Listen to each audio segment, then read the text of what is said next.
Can you can you make me a co-host, please, Matt? I can. There you go.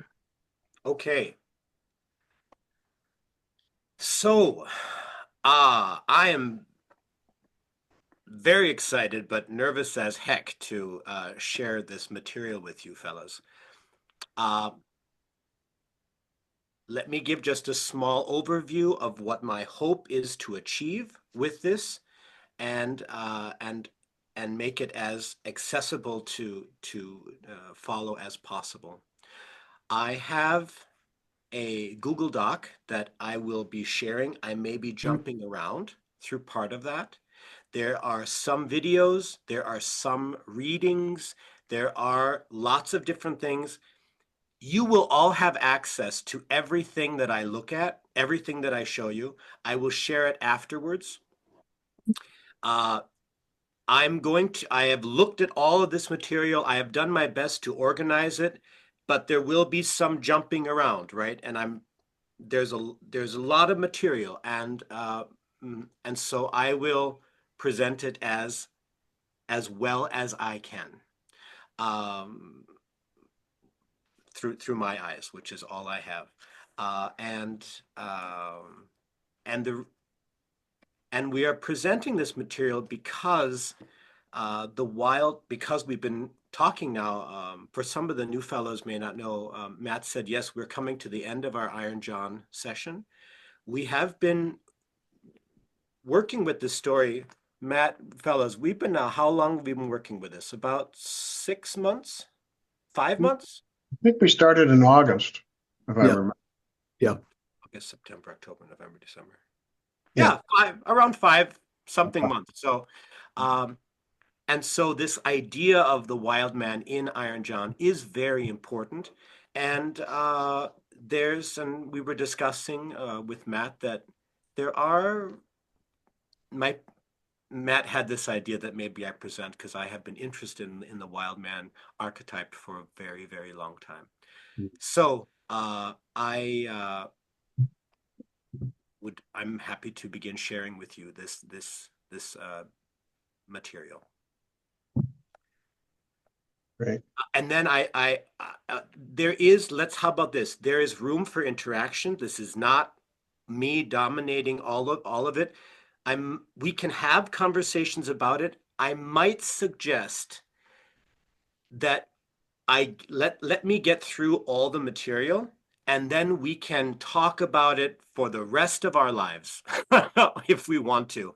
And we can talk about it through here. Um, but I want to really steer you as to what is the document that you can all look at, and you can, at your leisure, you will look at however you want to later on. Okay? Yes, thumbs up. We're all good? Thumbs up? Awesome. Great.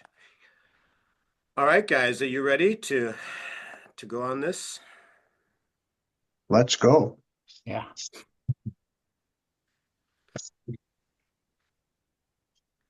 Um, wait. I have to make sure that hold on. I'm not sure if I have to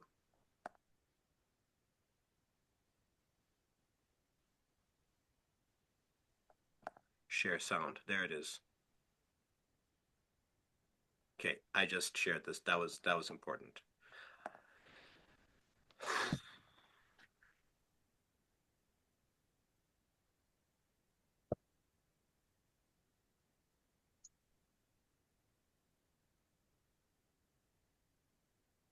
All right. Can you all see this document? Mm-hmm. Yeah.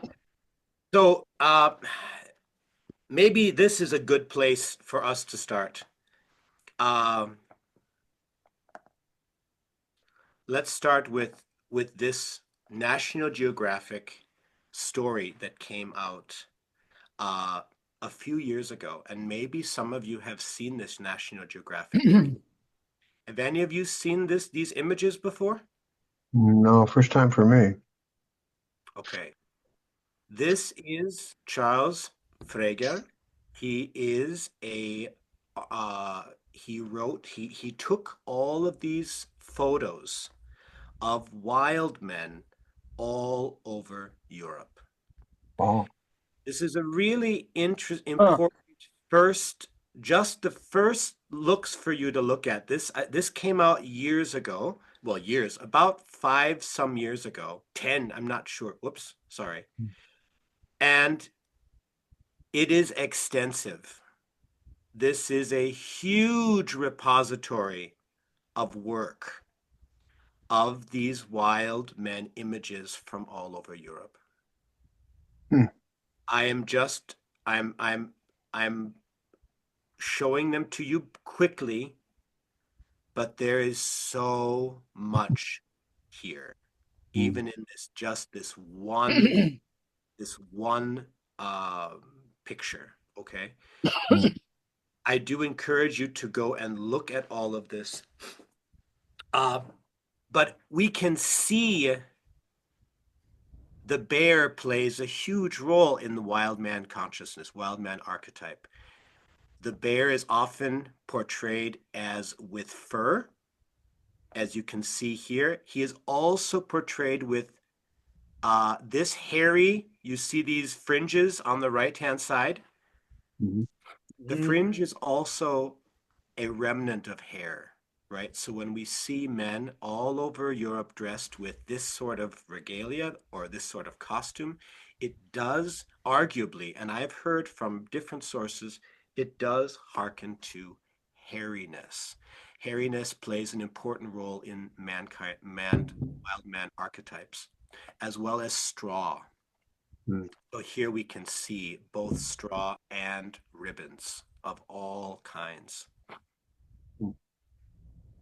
They go on and on and on. Horns, straw, all different kinds of stuff from all of, and then also leaves and moss. So there is within Europe, these are all Europe right now. There is a overlapping between what is considered the wild man and what is the green man. Hmm. Uh, and and and the and those are just some of the names. Uh, but I'm just giving you an idea here. All right, a lot of these are from the Alpine regions of Europe. That constitutes mostly Italy, especially Südtirol, which is Germanic. Austria lost it in the Second World War. It is northern Italy, the Pyrenees, and that means Germany, Switzerland, and then into the Bulgaria, a lot in Bulgaria, and also Poland and Romania, these countries. Hmm. Um, this is, and I'm scrolling and scrolling and scrolling. In some places, there are real bear skins that are used, but we don't see that very often. We see more often, and this is a relatively new phenomenon. I didn't have the research on this, but as you see here, a coat of sheepskin is actually more common than the whole bear itself, since there is a relationship with the bear. Um, this is maybe a good moment. Groundhog's Day. We celebrate on February 2nd. Uh, Groundhog's Day is groundhog. It's a Germanic idea, Germanic name. But I have learned that the reason we call it groundhog is because there used to be bears in Central Europe, and those bears have died a long time ago, have moved out into the east, into Romania, Bulgaria. And so what used to be the Bear Day has now become Groundhog Day. And so the idea that the bear dies and goes into a sleep and comes out of his sleep, sees his shadow, right, when the bear hibernates, or does not see his shadow, that is an old idea um, that is remembered in some of these. Hmm. A lot of these images that you're seeing right now, they come out in the winter solstice times. They also come out in the summer times. But um, it is it is fair to say that these are remnants of pagan Europe, all right? And what they mean and how they mean is is not so clear, but they have remained. Now, and they have remained largely in the in the space of carnival. Carnival has become the the the the place where a lot of these old ideas or remnants of ideas, right? I mean, so much was lost. The church we've lived under Christendom for in Europe since around 600 AD, 500, 600 AD, and a lot of and unfortunately the church did have a colonizing and power dynamic, and a lot of these practices were demonized. So what we see mm, as wild, or as maybe their fertility, there could have been so many layers to what all of this means, whether it's fertility or whether it's the wildness or the renewal or the light. A lot of that has been lost. A lot of it has now. A lot of it is really the energies are preserved in Carnival, but many of the meanings are lost. But you can, that's something to find out and to ask and to. I will show you a video later. Here on the left, you see these in red, white, and green. These are from Portugal, and I would like to show you a video of that as well soon. But you get an idea of the diversity of images and of costumes from mm, all over the world, all over Europe. We're sticking with Europe. We're not going outside of Europe. Okay. mm. Nicholas, Yeah. are these made generations ago, or are they contemporary, or They're both? contemporary. They're both. Some of them are older, but these are all contemporary pictures. These are not old photos. Okay, but These photos are not necessarily the photos, but um, I'm going to use the word garb, but that's not quite right.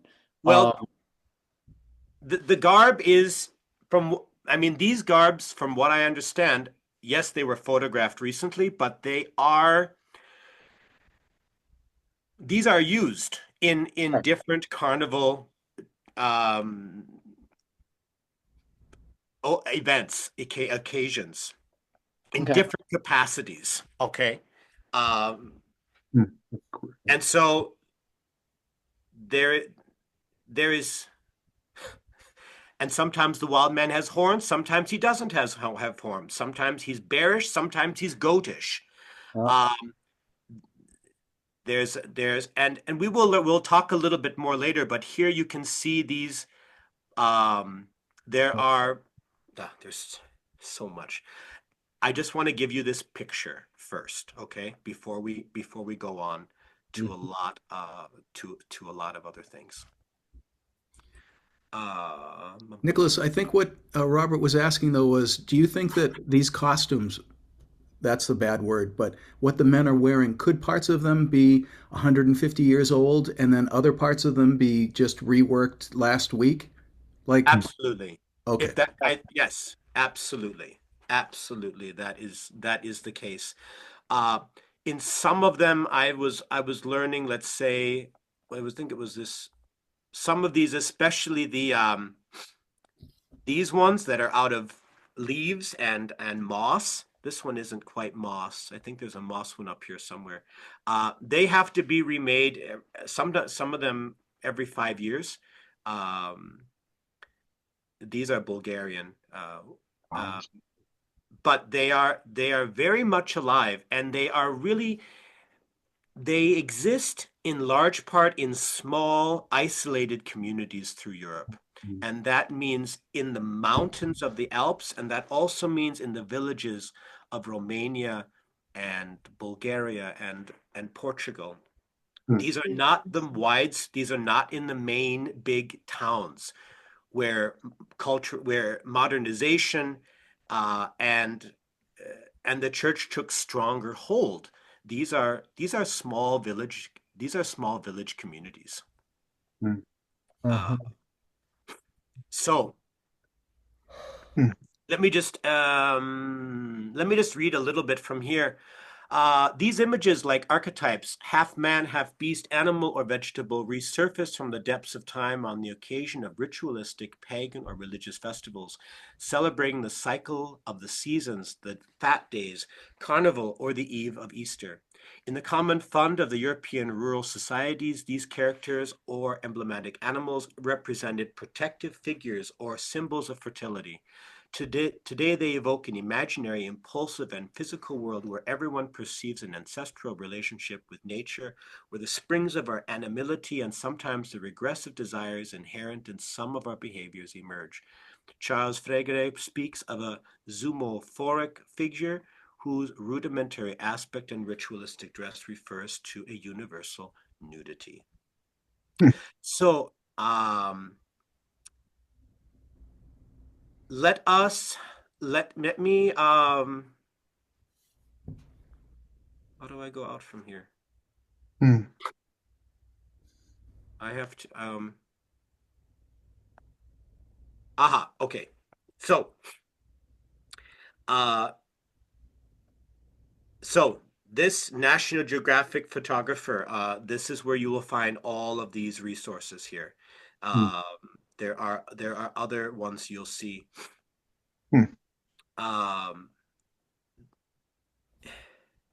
think this is a nice, here, let me open this one up here. Ooh,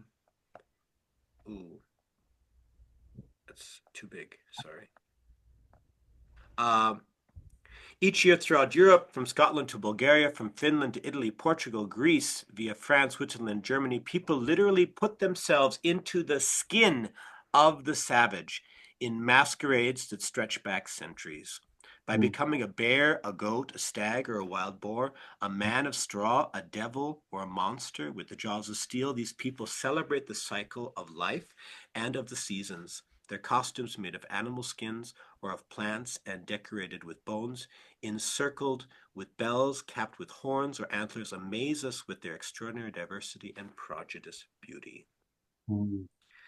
So there is this very much alive culture. Maybe that's a good place for us to be. There is a live culture throughout Europe that I would like to now show you. This is a website that I really I would invite you to look at your leisure longer. This is Carnival King of Europe. Can you all see this picture Mhm. here? Yeah. Yes. Carnival King of Europe is an extraordinary ethnographic project that was organized by several countries, and they have a cooperation, and they have been filming, researching, and documenting a lot of this carnival work throughout Europe. There are videos here. This takes we're going to look at we're going to look at a short video. I have it right here. Here, there's a short video, which we're going to look at right now. There's also a longer video, but we are going to take a look at this shorter video, which is on the website. Briefly, we're going to jump around a little bit, but I would like you to see part of this because it is an extraordinary website.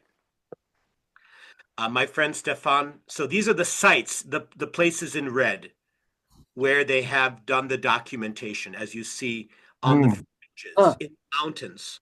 Yeah. Hmm. That was 06 to 09, it looked like. Hmm. That's when it was Probably, vintage. yes, probably. I don't know if this project is actually still running, Okay. but that I'm not sure about. I don't know if it is still an ongoing or if the funding has stopped. I don't know. But the information is still here. Mhm. And this is this, I invite you to look at all, and I hope you're reading this. They call it Carnival, the King of Europe. I don't quite understand that term. It's kind of, I think they could have found a better name for their organization than Carnival King of Europe, but that's what it's called, Carnival King of Europe. This is just a little bit, but I would like to, there's some really,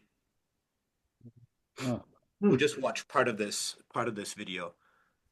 Come on.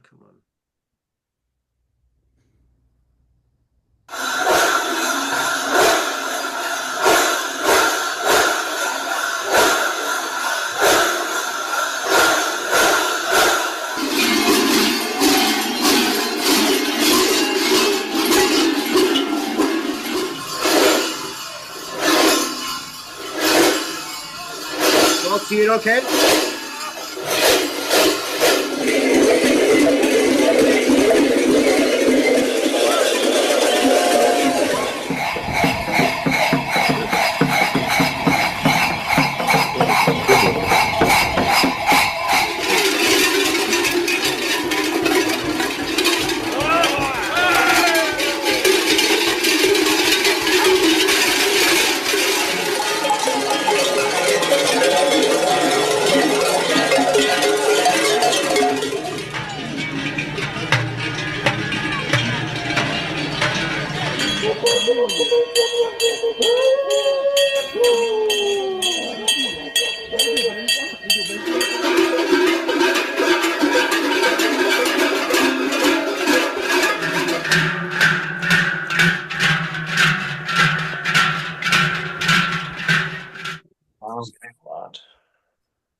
Until we trim him down so he does not have as much energy.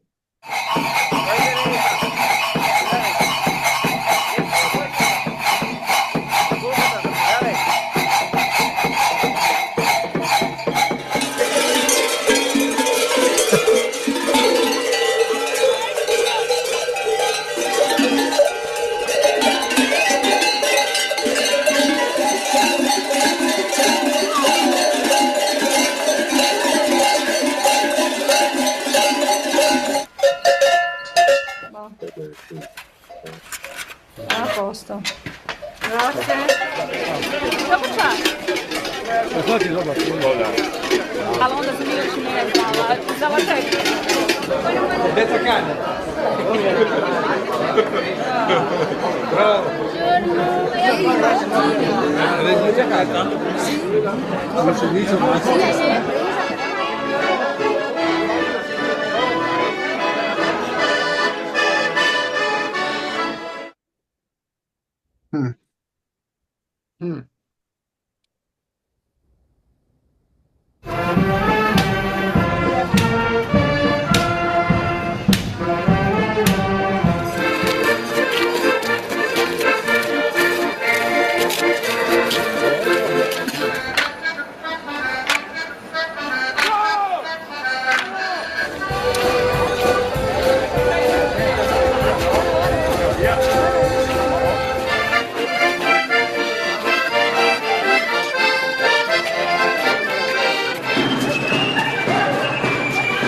Viele Zusel, viel Kohn, hat man früher gesagt.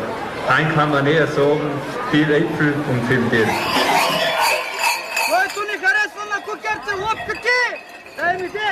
Топкати!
Misjudged you again.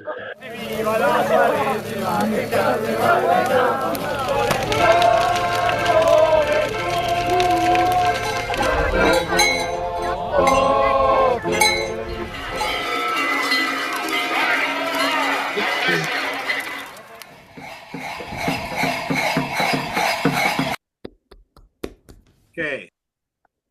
So that was, whoa. I do want to show, I want to show you a little bit of the presentation about this documentary, which I think is fascinating. This is Wix, everybody. Big ideas don't come easy. I have to get rid of this. How do I get rid of this? But when you get one, Here we go. So this is a presentation on, glad to give way to that sort of enigma. Rijeka. so this is a little bit about Carnival, right? We have Carnival that's done in New Orleans, in Germany, but he's going to give us a very important little lesson on the difference between these two carnivals, which tie into all of this wild. We cannot talk about Wild Man in Europe without talking about Carnival. They go together. It is the dominant place where we find Wild Man throughout Europe. Here. And many other cities in which at the time of Carnival, ordinary life stops altogether to give way to that sort of enigmatic hullabaloo, at once frenzied and somewhat pointless and constrained, of which we all know about. Yet in Europe, such a widespread devotion of many important cities to the current sway of Carnival customs rests upon a much wider ideology of Carnival. These are the main Carnival cities. There are, of course, many more. As you can see, they are placed in a sort of along a sort of a central, fairly central axis of the European space, which can be detected a much wider ideology of Carnival, which can be detected in every European language, with reference to a swift change in popular meat consumption at a certain time of the liturgic year from excess to abstention, a notion which appears to be generally untrue, since Carnival foods are everywhere simple flour doughs found everywhere in countless and ubiquitous local variations. Yet in Europe, this kind of ideology, which counterposes the excesses of Carnival to the necessary return of Lent, the fight of Carnival and Lent, as we see it in the painting of Peter Bruegel of 1559, is but one half of the rituals. In Germany, with typical Teutonic fastidiousness, this is well represented by the perceived distance that is generally felt between Carnival, which is staged in the Rhine Valley to the northwest of the country, and Fastnacht or Fasching, which takes place in the south, next to the border with Austria and Switzerland, but the custom is just about the same. The difference between the two genres is very simple and very easy to explain. Whilst Carnival is prevalently satirical and needs to reinvent its own themes and shape anew its props and floats every year in accordance to the state of current affairs, Fasching is ritual and is based upon a set of fixed characters which turn up on the scene year by year, always equal to themselves and never change. A clear-cut distinction, a contrast even, which can be perceived throughout Europe. This is the two, epitomizes the two examples. We have Carnival here with political satire to the front, and we have the Fastnacht or Fastnet to the south with this Narren, which are ritual figures that come up every year without ever changing. And this contrast was to be perceived even in Brazil, for example, at the beginning of the upsurge of Carnival as a national obsession, if we are to believe to this cartoon dated 1881 from Rio de Janeiro, where the new satirical Carnival to the left is putting old ritual and Trudeau to the sword. It is beyond doubt, however, that late medieval and modern Carnival derives from the older rituals of the Fastnacht or Intrudo type, and it rests in our continent upon the vast array of wintertime masquerades which still survive in a number of villages that can be still counted in hundreds. This is the other side of the Carnival planet, one which the late Van der Kroon and his official Carnival fraternity, with all their efforts in Carnival promotion in Europe and beyond, never really turned to consider, for its being remote, dispersed, made of small numbers, often hardly visible, and poor, as it is confined in small villages where year after year a restricted array of ritual characters make their appearance on the scene, mysterious in their mask and denomination, as the actors of a forlorn comedy whose script has been by and large forgotten. Still, these events take place in their hundreds, showing a remarkable degree of similarity in the quality of props and types of actions, in costumes and characters, as well as we shall see in the structure and the ordering of the ritual events, across national, linguistic and confessional boundaries, as if the underlying script, at least at one point in the past, had been but one. There's a gathering of old creatures in the bush. Here we see example from Slovenia, Croatia, Romania, and Italy. An invasion of the village, the clanging of bells. Here we are two examples, the celebrated Zvončari from the Rijeka region of Croatia and the Uadunak in the Basque region of Spain. You can see that they're about to do this, they're doing more or less the same thing. There are multicolored ribboned costumes. Here we see Portugal and the Eastern Alps. High meters, high hats, pointed noses. This is one is from the Alps and the other one is from northern Poland. Simon says, upgrade. Again. What's new? Who cares? Here we have Spain and Italy again. Mock military attires. Here's the Alps and island Cephalonia in Greece. High pointed cone hats, which has given really the idea for our logo of Carnival King of Europe. On these hats, often a baby doll is found as a symbol of fertility. Here we have two examples, Italy, the Alps, and Bulgaria. And oddly enough, given the fact that we are in 21st century Europe, these masquerades are still very much virgin grounds for a proper ethnographic investigation. Okay. Returns with love. So, I invite this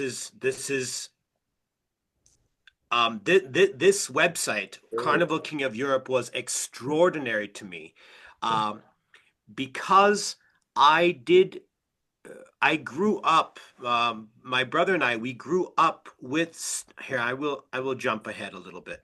It's, we grew up with, oh, where to go? We grew up with this wild man carnival culture this is something I grew up with, and let me show you. This was we grew up with the stories of this, and then we were able to see it in Europe, in Austria a few years ago. Hold on.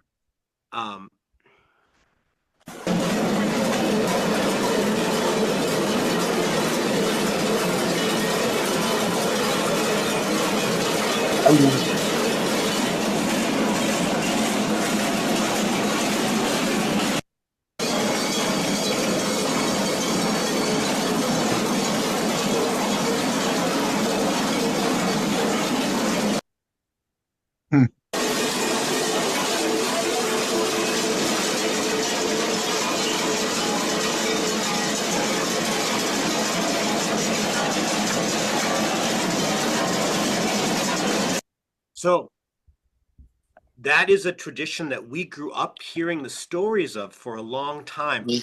I have since learned, and I was fascinated by that.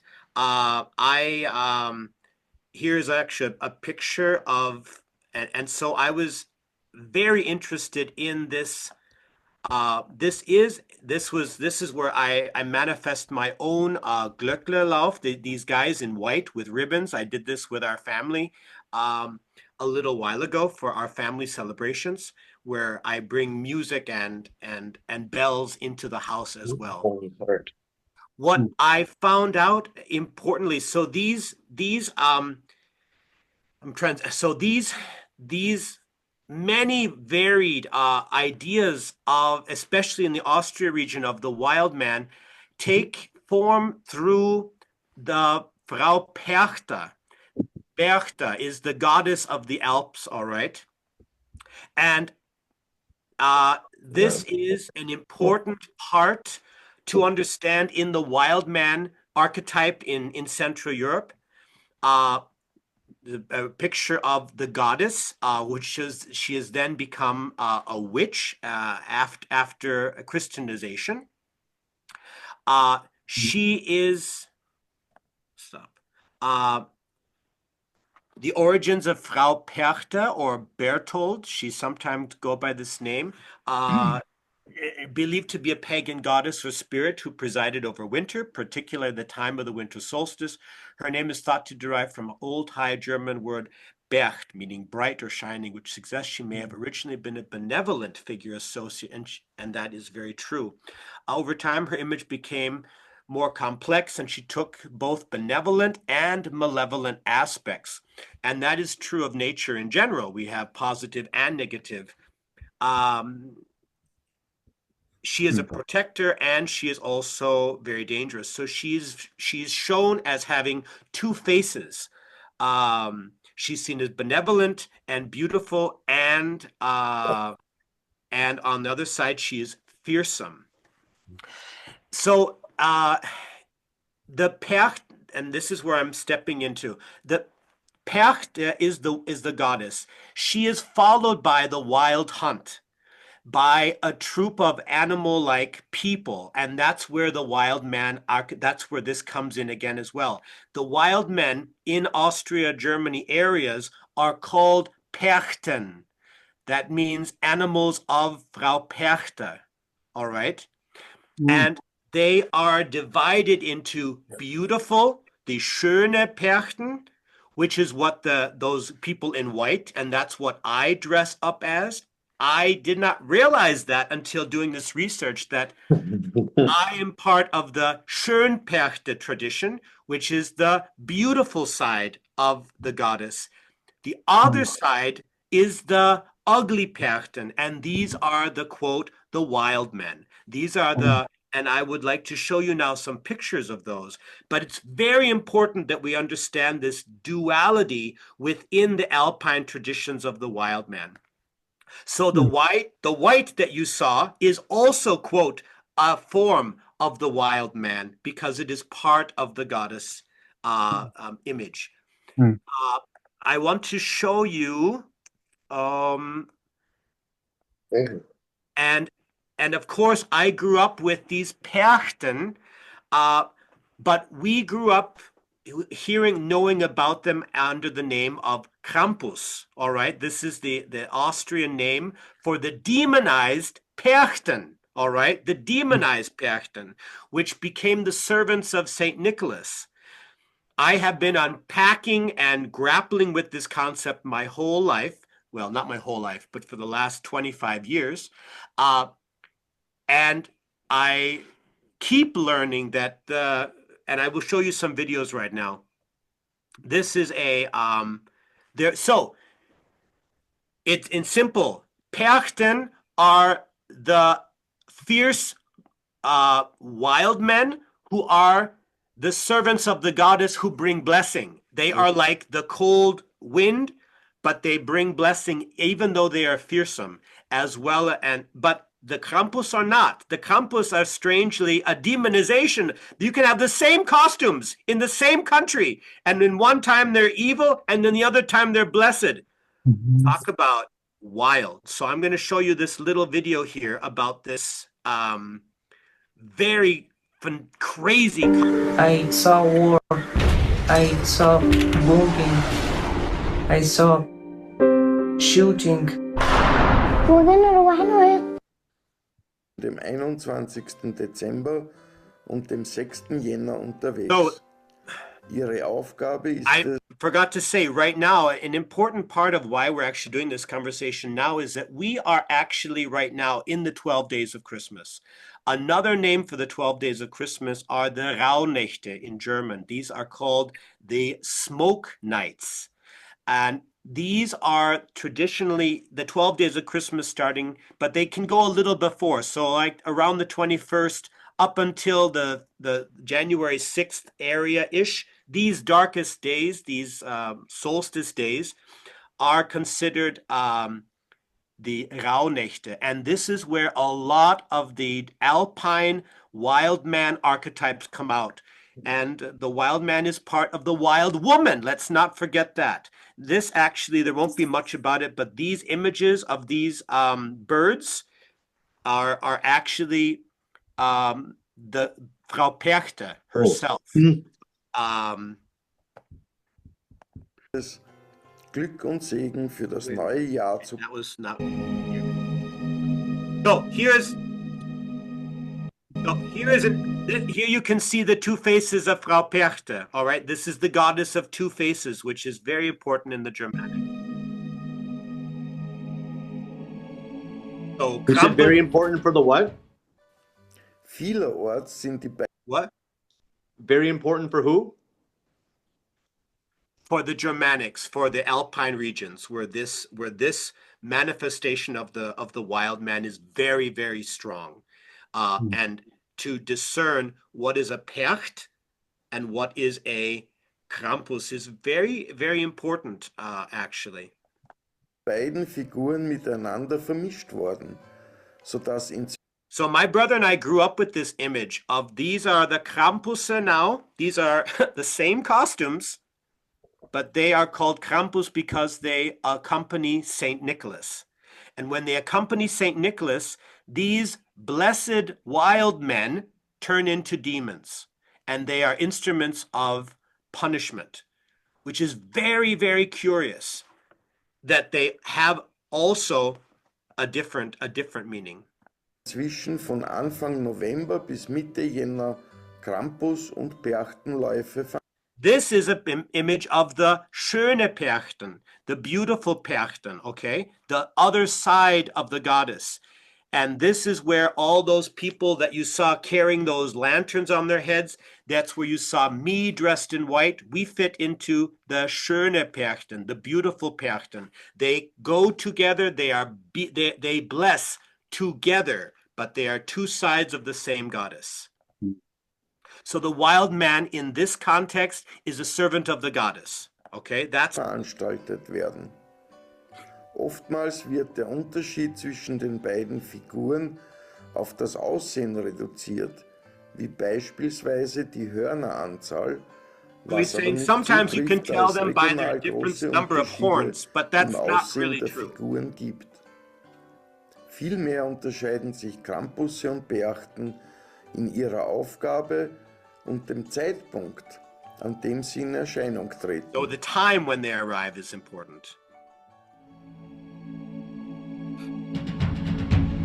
So as you see these masks, these are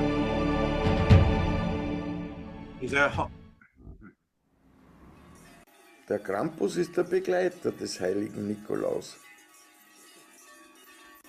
Der Krampus tritt rund um den Nikolaustag am 6. Dezember in Erscheinung. Er hat die Aufgabe, die Schlimmen zu bestrafen. So his job is to punish, their job is to punish the bad ones. Now he's talking about the Perchten. Berchten werden in Schön- und Schirchberchten unterteilt, Beautiful. wobei es regional zahlreiche verschiedene... So this image, that's a good image right here. Here you can see that we know that these are not Krampusse anymore, these are Perchten, because you can see the ugly, the quote, ugly horned wild men next to the beautiful wild men. Right? These are both wild men. One is beautiful, one is ugly, but these are all blessed, all bringing blessing. Verschiedene Berchtenarten und Figuren gibt, wie die Dresderer, die Schnabelberchten oder die Glöckler. So now we have pictures. Here are the Glöckler. That's the tradition that I grew up in, but I didn't realize that they are actually Perchten as well. Sie sind in den Rauhnächten zwischen dem 1. So this here's anyone with these brooms, they would be the goddess Perchta. So she is the goddess, but she's pictured as a witch. Maybe some of you are familiar with the Italian story of. What's the Christmas story of the Italian witch? Who knows? I can't remember. But what's her name? Oh, anyways, it's the story of the witch that brings the gifts at Christmas time. That's the Italian. I forgot her name, but that's Stregonona. No, Stregonona is with the pasta. This is not Stregonona. This is, I forgot her name. I forgot, but this image is widespread. 20. Dezember und dem 6. Jänner unterwegs. Ihre Aufgabe ist es, Glück und Segen für das neue Jahr zu bringen. Their job is to bring blessings and fortune in the new year. All of these. These guys as well as the beautiful ones. Und den Winter zu vertreiben. And to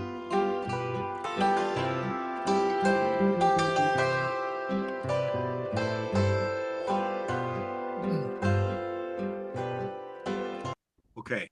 So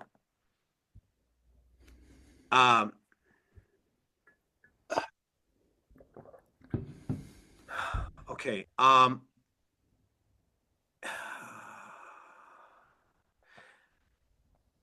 want to show you a picture of how the wild men and how they work.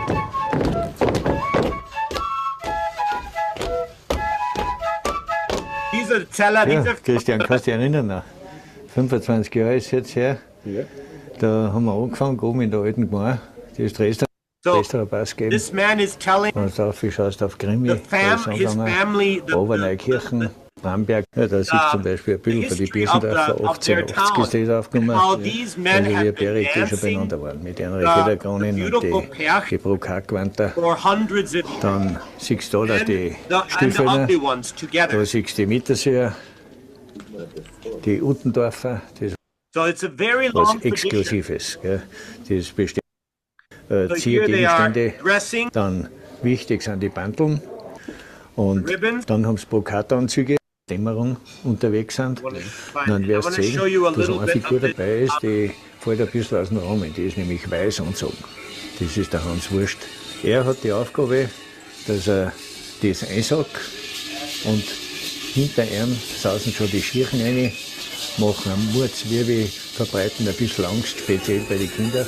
Und erst nachher kommen die anderen Figuren rein, das Werchmandel und das Zapfenmandel, die für den Wald und für die Waldarbeiter zuständig sind. Die Schwägler natürlich, die beim Spieltanzel mitspielen. Die Habergas, die mit dem Gasser mitziehen. Das ist also ein bisschen ein Lustigmacher.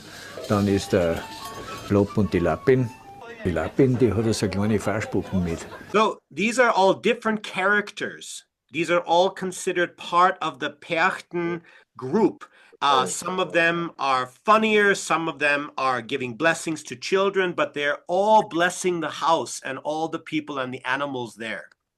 Die verbreitet Kindersegen. Ganz eine schöne Figur, das ist der Kropfenschnapper. This is the Der heißt deshalb Kropfenschnapper, The- weil er früher die Kropfen geschnappt hat. Früher haben die Bauern, wenn die Berchten um die Weg waren, haben sie alle Kropfen gehabt.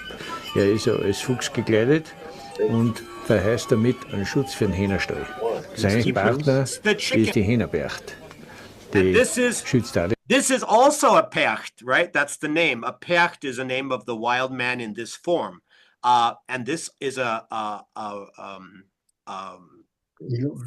bird, like an eagle, who protects the chickens as well. Den Hähnerstall vor Raubzeug. Und nachher ist der Hans Wurst wieder zuständig und räumt die Stuben ein bisschen aus, dass er Platz ist für die Schäne zum Tanzen. Grüß euch gut, liebe Hurenbauern und Nachbarn von Nachen und weit. Seid bei Start und passt auf, die Triesterer verzeihen machen einen Lauf. Als Hans Wurst muss ich zuerst ein Kreuz einschlagen, dann können die Triesterer einen Tanz vortragen. Und so wünscht euch die Triesterer Pass fürs neue Jahr an Frieden, an Gesund und an Rein. So he is actually making now a cross on the ground and a circle with a sausage. Er schlägt dann, zieht den Kreis mit der Wurst, schlägt dann das Kreuz ein und auf das Zeichen hin hupft der Vortreister rein, hobelt einmal rundum im Kreis und dann hupfen die Schäne. Und das ist aber der tollste Augenblick, da ist Mäuschen still in die Stube.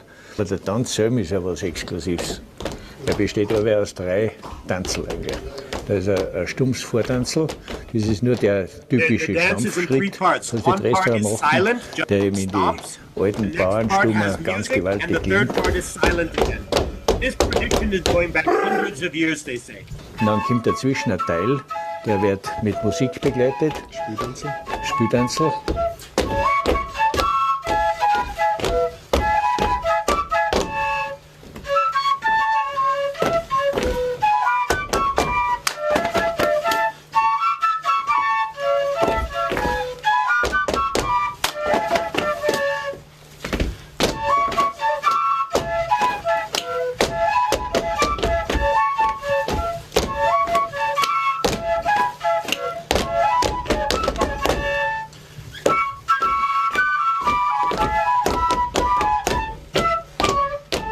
Und dann ein stummer Aufhörer wieder, wo nur gestampft wird.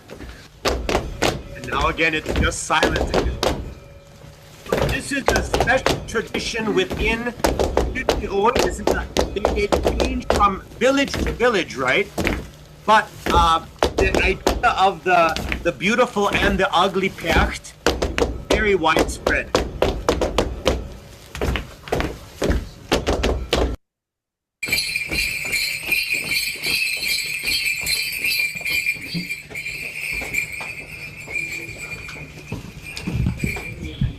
Und ganz am Schluss jetzt, wenn die Hähnerbercht da in der Runde mal umschaut, dann legt sie ein Ohr. Das ist auch nicht irgendwas nur zum Lachen, sondern ganz was Wichtiges, weil aus dem Ei das neue Leben entsteht. Und das ist auch der Sinn, aus dem Getreide, was die Dresdner auspflanzen, kommt eine neue Ernte raus, neues Leben. Und genauso aus dem Ei, das die Hühnerpercht legt. Und da schließt sich dann der Kreis wieder. It's called the Hühnerpercht, the chicken percht, right? To protect the chickens. Also im Prinzip könnte man sagen, es ist ein Fruchtbarkeitstanz. Ja. It is a fertility dance, basically, he said. Wenn man es auch in kurzen Worten jetzt sagt. Und was mir so gefällt, ist, wenn wir zu einem Bauern, jetzt mal noch eine große Verabschiedung bei jedem Bauern gewesen. So,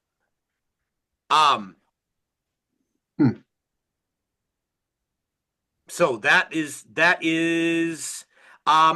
also okay, I want to show you just a few pictures of some of the other wild men in the Tyrol area. This is actually the southern Germany.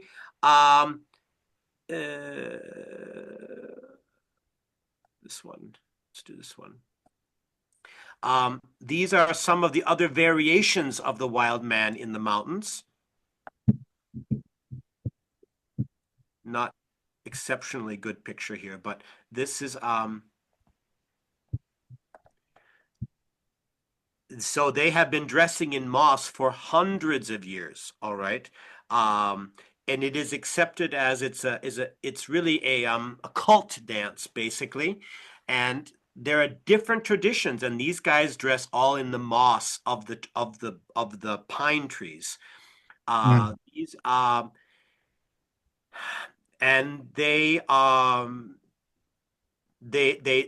this is a group of guys that do this. They have it's sort of a very very closed society, but there's a lot of evidence that this idea and these dances have been around for some time.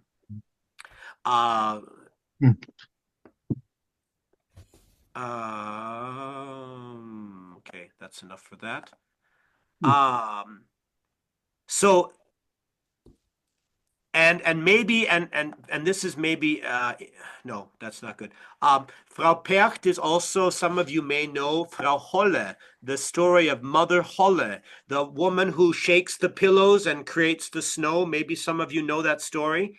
That is another name for Frau Percht, which is one of the only ways that she's quite widespread.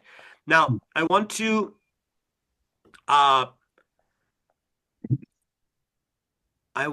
show you some of these. I've shown you some of the live stuff that is happening, which is very important, but I do want to show you some of the many, there's so much material out there of the wild man in European literature. It is all over the place. All over. And there is, and I've put resources down, there is, and I'll show you a document as well. There is so much. This is not a fringe idea. Europe has been grappling with this idea of the wild man for centuries. Sometimes he's perceived as lustful and evil. Sometimes he's seen as the ideal, right? His opinions about him change. There also are the wild women that accompany the wild men.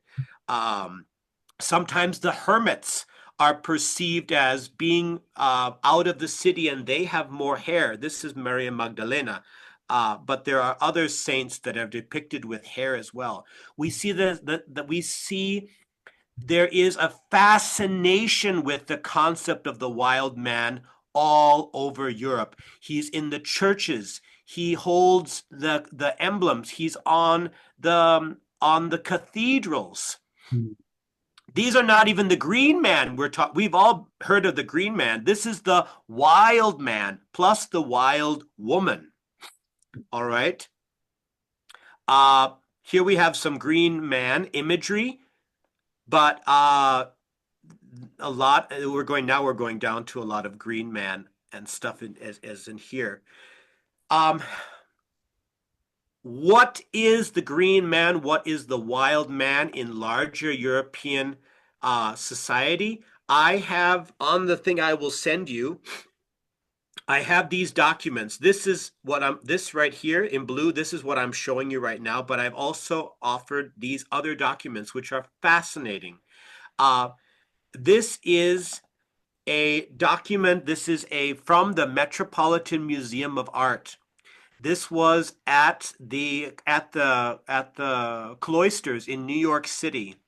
And this is a huge book on the myth and symbolism of the wild man from this exhibition that was made. We're not going to look at it all, but I just want to give you an idea of how much and how legitimate this topic is in the arts and history world. Here we have this this relationship of civilizing the wild man, right? The capture of the wild man. And there's all kinds of all kinds of writing about this.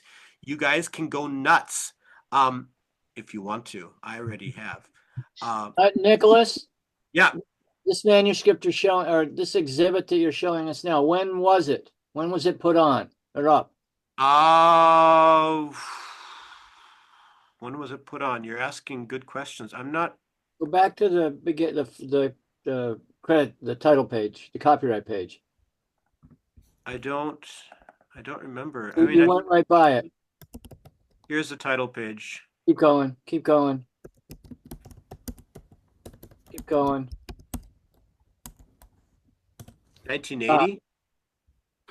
Yeah, go a little bit. Go up a little bit more. 1980. 1980. Wow.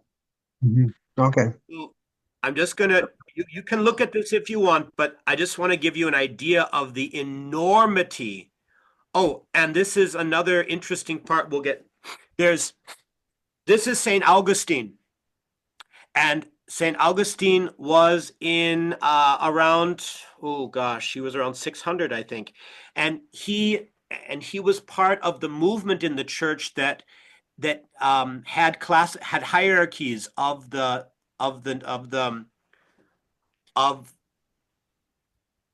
order of being, right? So here we have at the top, we have the angels, then we have the knights or human beings, and at the bottom we have the wild man. So there is this, did the wild man actually exist? This is a huge question, right? I mean, this author says absolutely not. But as I'll show you another piece, they say that, maybe art was actually mirroring life. Maybe the wild man are remnants of the Neanderthals in Europe. That's possible, right? So this is too much to look at right here, but that's a much more complicated image right here, but there's so much material from this and so here we see a classic example of the wild man dismissing the civilization behind him, the castle, and living instead in a cave outside the city near water. All right. So, and the wild woman, and we see that she is also hairy with the exception of her hands and feet and her breasts. So there is a huge history of violence. These are some of the dancers that were at the court of Charles in Paris, I understand. This is a strange, many times the kings and queens of Europe would have these wild men dancers come to court. I guess at this particular instance, some of them were set afire, which is why they have flames coming out of them, which was a tragedy, I guess, but that's unique. Here we have the wild man again upholding very, hold on, I got to plug in.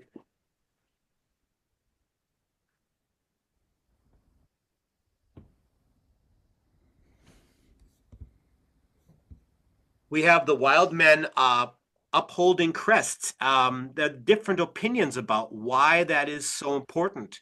But is it romanticism? Is it romanticization? What is actually going on? But it is all over the place. I want to, so that's for you if you want to. I want to look just a little bit at this very interesting document, which I've also put here. I've highlighted a few. These are our powers of the wild, the undisciplined yet crucial energies which we, the humans, need to appease, blandish, and domesticate till when, if possible, we will be able to finally to lure in and harness to plow and harrow. So there is this very interesting dynamic between the civilized world and the non-civilized world that gets displayed in this concept of the wild man. There is so there's all kinds of information about his hairiness, and the possibility that he's connected to the old Roman gods as well as the Germanic gods, Thor, the Norse religions of the times. Remember, Europe was colonized. It was not always Christian. And so do these play a role in the old religion? Are they more of a fetish? Are they, right? These are very, or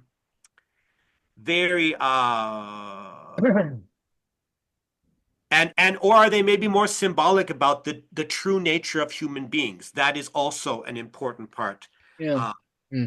So that you can look at. I want to just, there is, I do want to touch on two little things here that are important. Thank you guys that I'm going to wrap this up soon. There is this, is this it here? Nicholas, can I just interject something? Yeah, of course. I just wonder if, depending on how much more material you have to offer, this is really, really quite amazing. And it may be too much to pack into one sitting here. And it would also really be great for, there's a pretty large group. It would be great for all of the guys to kind of have a chance to ask you about this and have conversation. And I honestly can't remember. Do we usually go an hour and a half, or do we usually go 2 hours, or how do we usually structure this?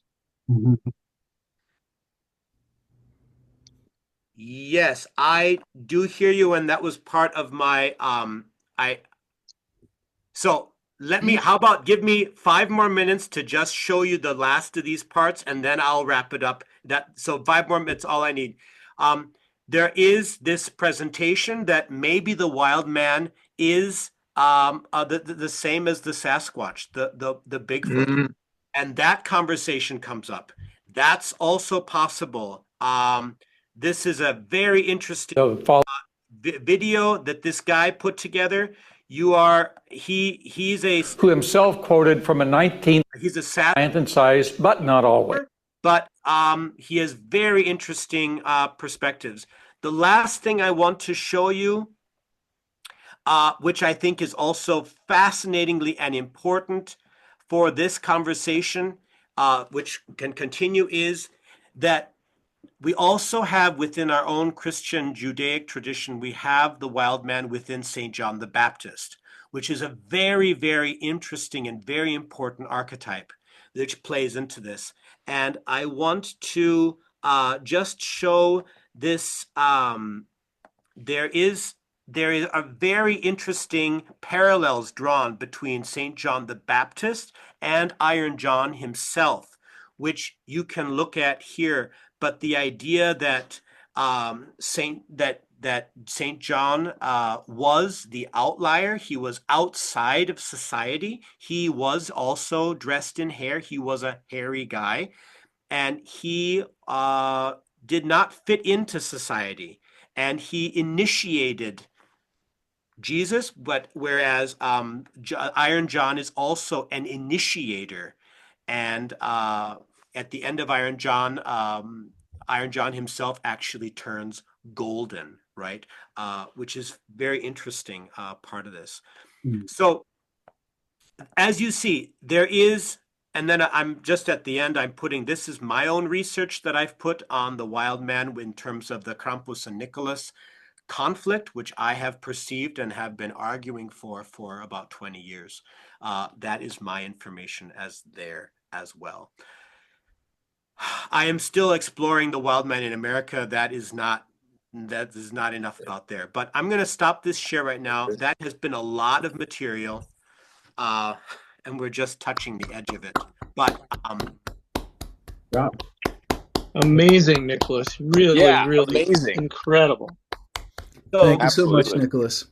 So I'll tell you what, we do usually go till about an hour and a half, and then we stick around what we call the out on the deck afterwards.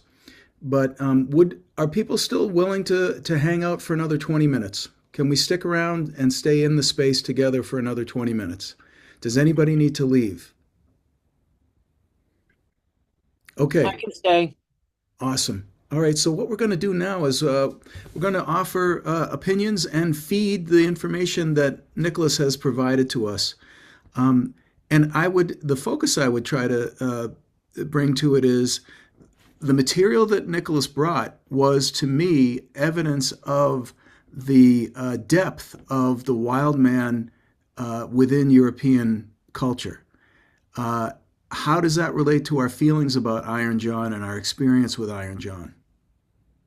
Where do we see that dovetailing of our experience with Iron John as the initiator, as the man of iron at the bottom of the lake, and also the Iron Man in the Wild Man? Go.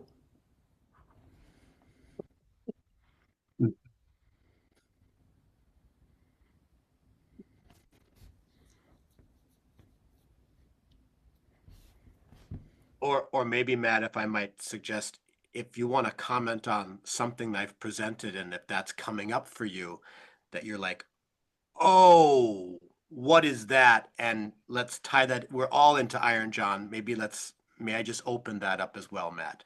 Yeah, absolutely.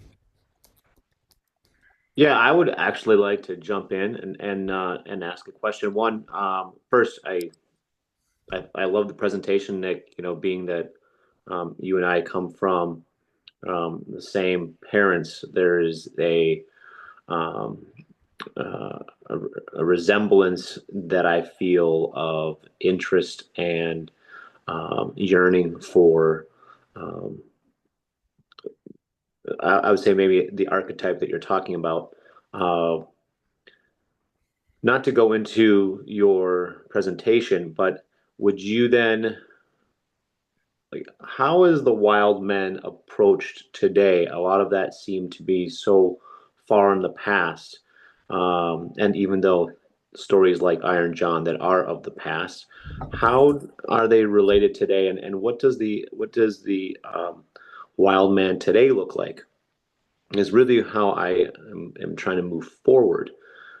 Maybe I am just the forward, the now and forward thinker, not so much of letting go of the past. But is the day today about applying the wild man within the modern man?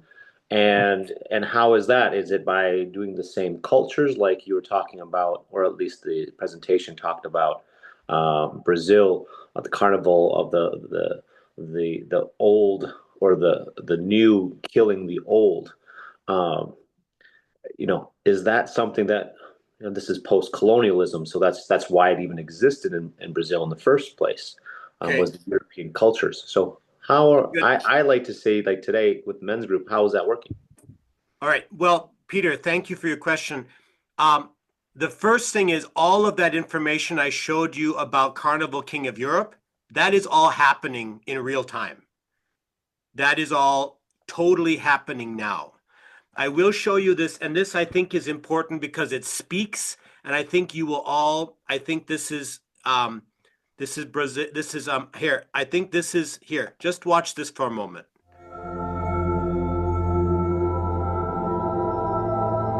Portugal.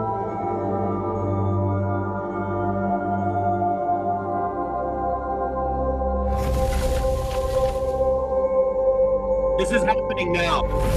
Like now at well, maybe at around Easter, but this is happening now.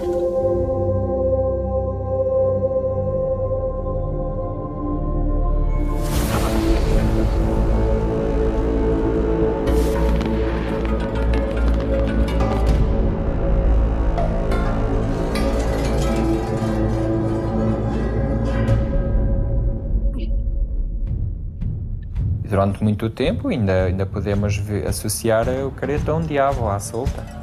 O careto representa o mal em contraposição depois ao bem que as pessoas procuram fazer durante o ano, mas nesse dia é permitido vestir a pele do diabo.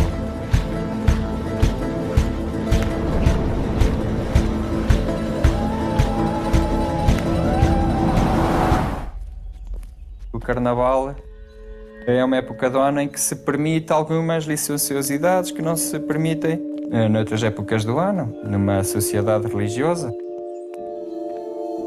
Adaptou-se um dia em que se permitia tudo aquilo que ia ser proibido a seguir. Os excessos, a euforia, a alegria, numa época crítica, onde já passaram 3 meses de frio, em que a terra está morta, em que nada cresce, em que os frutos não germinam. E o homem sente a necessidade de provocar essa fertilidade, a fertilidade da terra, da qual depende a nossa sobrevivência, e a fertilidade da mulher.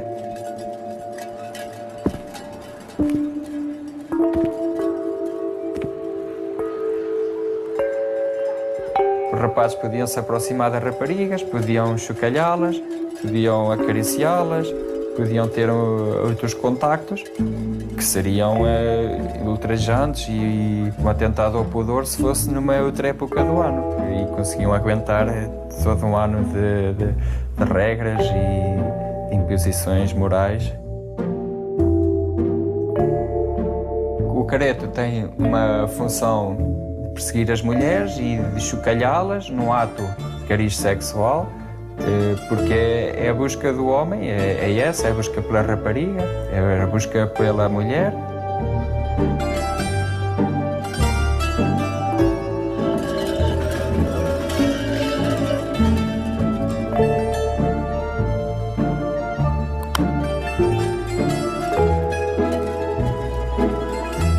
Quando o careto se vestia com aquele traje, procurava provocar o medo das outras pessoas e assim passando este hábito de associar o careto ao mal, ao medo, ao perigo, à destruição.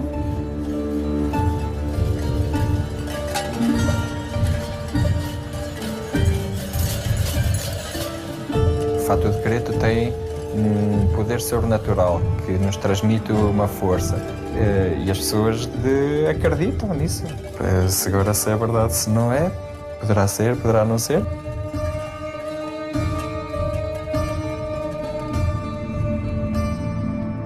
O meu nome é Luís Filipe, tenho 33 anos e sou careto desde que me lembro.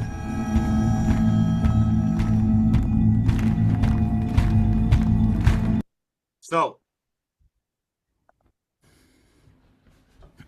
that is a quick answer to your complex question about how is it being used now and how is the wild man showing up very real and what does it mean? And in one idea is that that the wild man represents some of the repression that society imposes, and that there is room for like a pressure cooker, that pressure can escape in some way.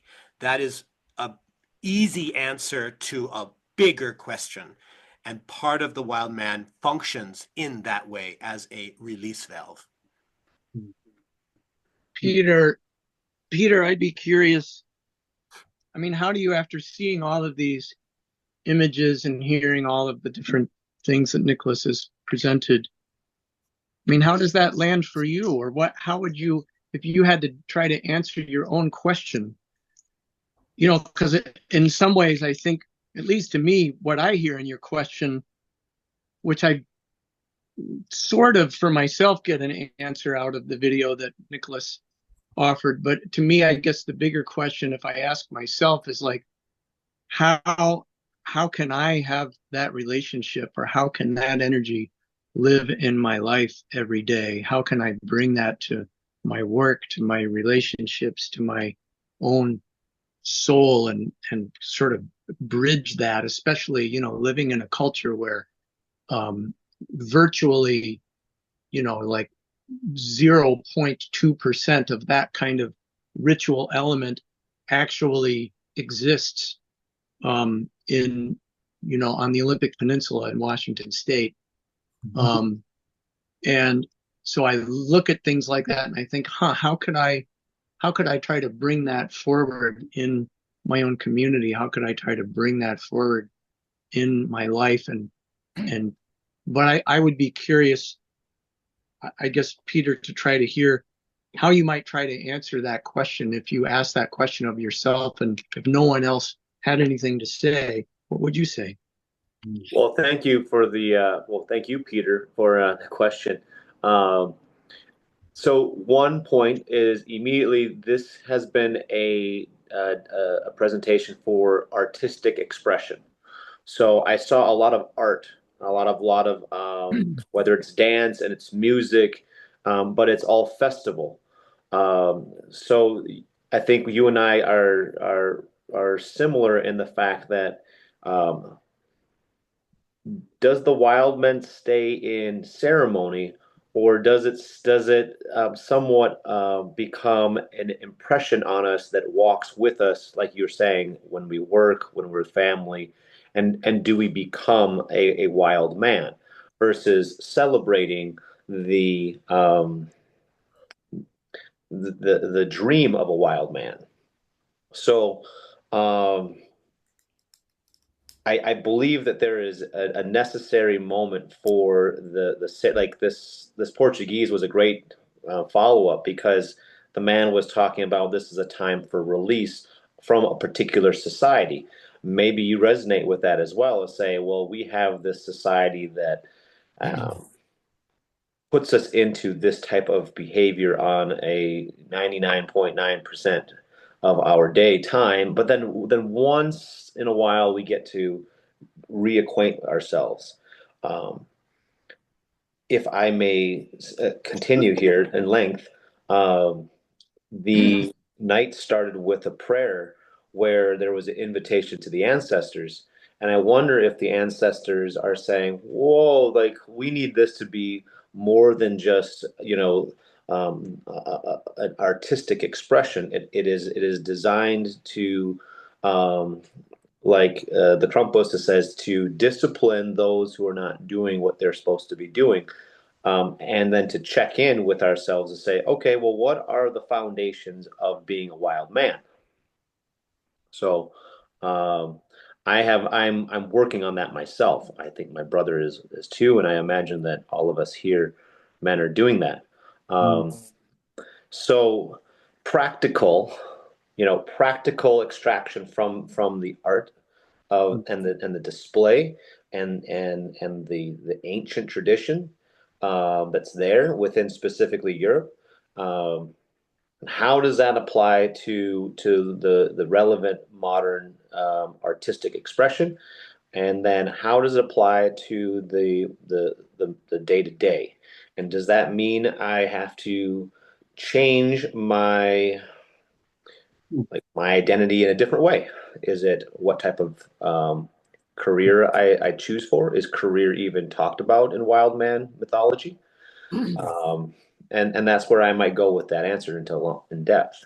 Peter, did I answer your question? Well, it's not really up to me, I guess, whether or not you answered my question. I mean, of course, it's whatever you wanted to say on the topic as it comes up for you. And, I would just echo, in hearing what you said, I would just echo, like, I picture any one of us maybe like if I was at a bank and things were kind of too boring and maybe people were being a little too uptight, and everything's really quiet and kind of too sort of staid and normal, maybe I would get up and sing one line from a song from Carnival, waving my arms in the air.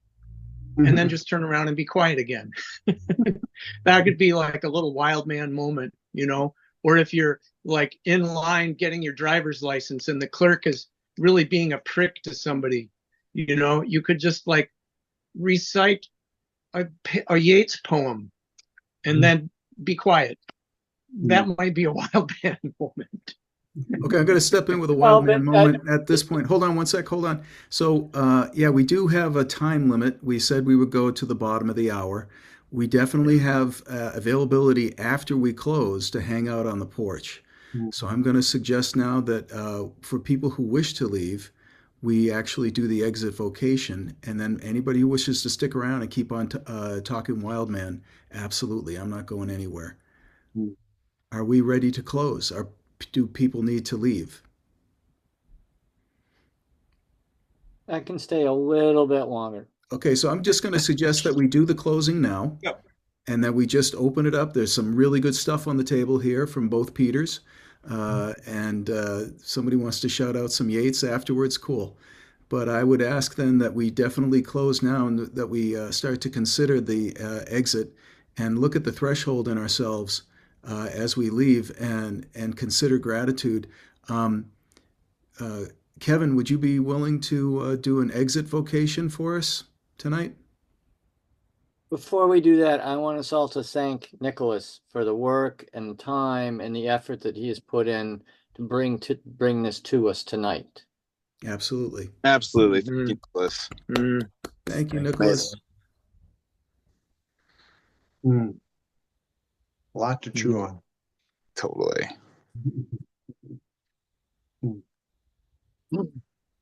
Right.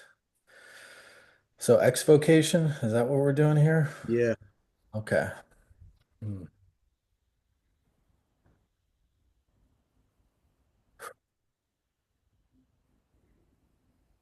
Well, I want to start by saying that I don't hate Brandon Fraser. I liked him in The Whale, but I just didn't like him in Tarzan. I just wanted to make that clear first. But anyways, I just yeah, thank you so much, Nicholas, for the presentation tonight on the Wild Man, on Tarzan, whatever name we may call him. Thank you to all the ancestors, all relations that have been here with us as we've seen in the presentation and the videos. And may we continue to connect with our ancestral cultures. May we continue to feel the presence of the wild man, however it shows up for us culturally, specifically, or in other ways, being inspired and being connected ultimately to that honesty that I think is being shown in forwards ways and backwards ways and uncomfortable ways and comfortable ways. May we can continue to connect with that. So that I'm dancing out of the lodge. If anybody's got some stogies, bring them out to the porch.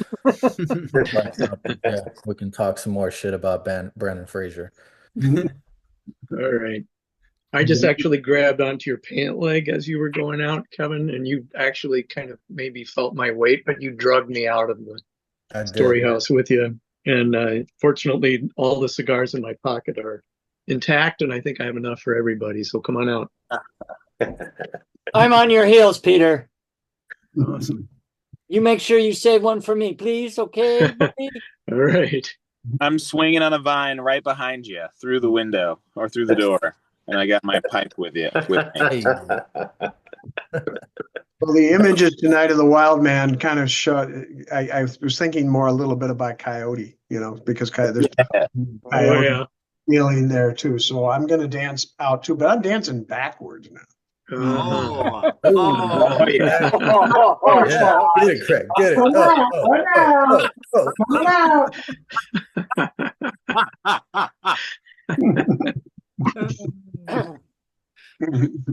Oh yeah. All right. Well, I'll be dancing out too of that porch party that I hear about. I'm not sure, but is there hot boxing that's going on? Is that what I saw? Well, I was just smoking a little cigar on the porch, waiting for it. There he goes. All right. Well, I'm going to Back exit home on the porch. I'm going to step out as well. So, thank you. I'm out there with you.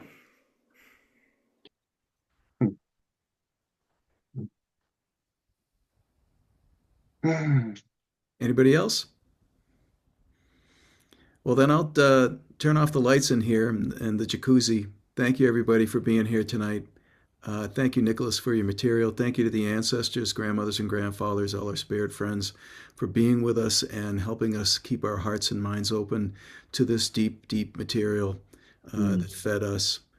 So grateful. I kiss the door frame and I say thank you to my brothers tonight and all our ancestors. And I'm out on the porch. Where are the stogies? Who's got those? Peter, get over here, damn it. Yeah, here you go.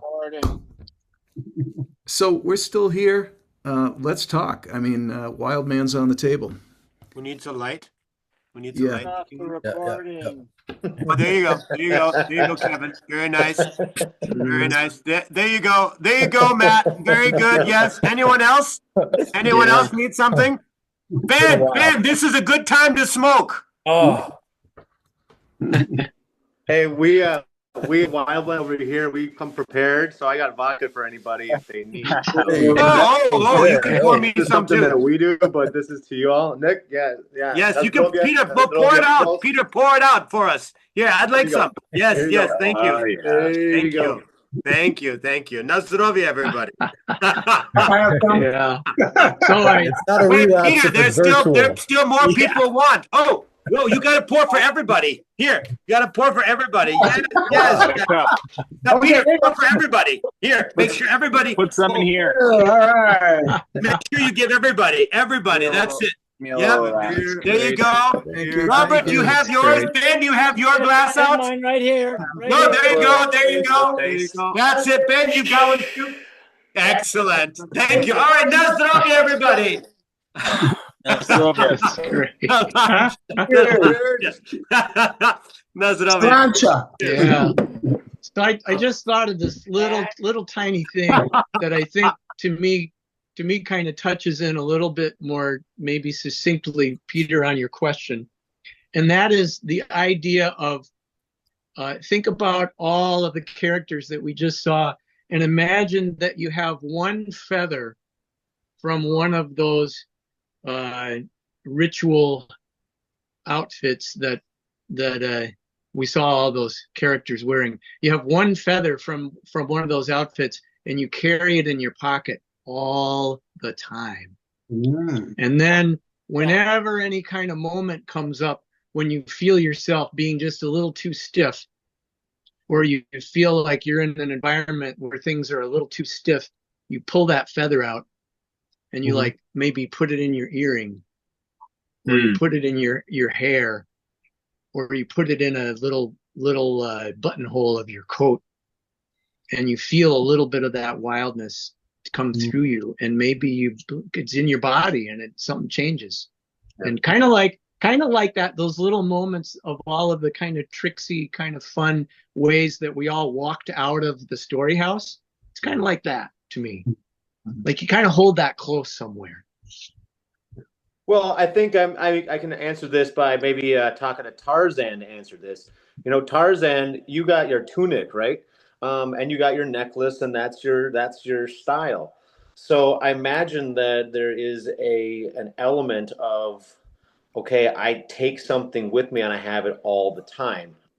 What I know about some ancient cultures is there's like amulets, and there is, jewelry of some sort. There's in any kind of ritualistic culture, you have beads, and these beads are meant to just come with you and stay with you as a daily reminder.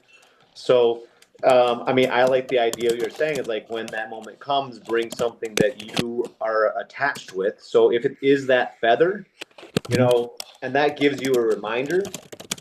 Right now, what I'm trying to build for myself is an annual plan, but then quarterly, I start having some traditions that I want to build for myself that I have to reinvent almost, because we have been detached from this wild man for at least, in my opinion, a couple generations.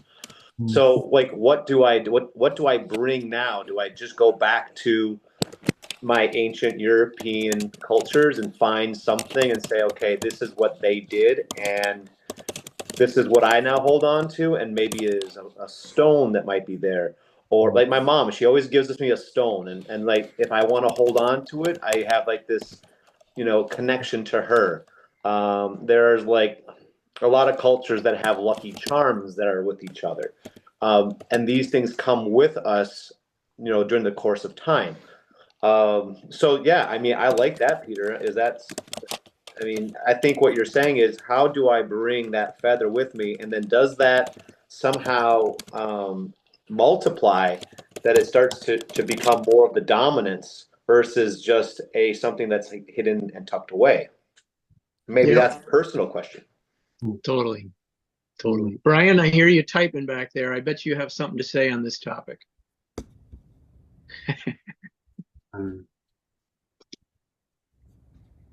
You hear me typing? I do.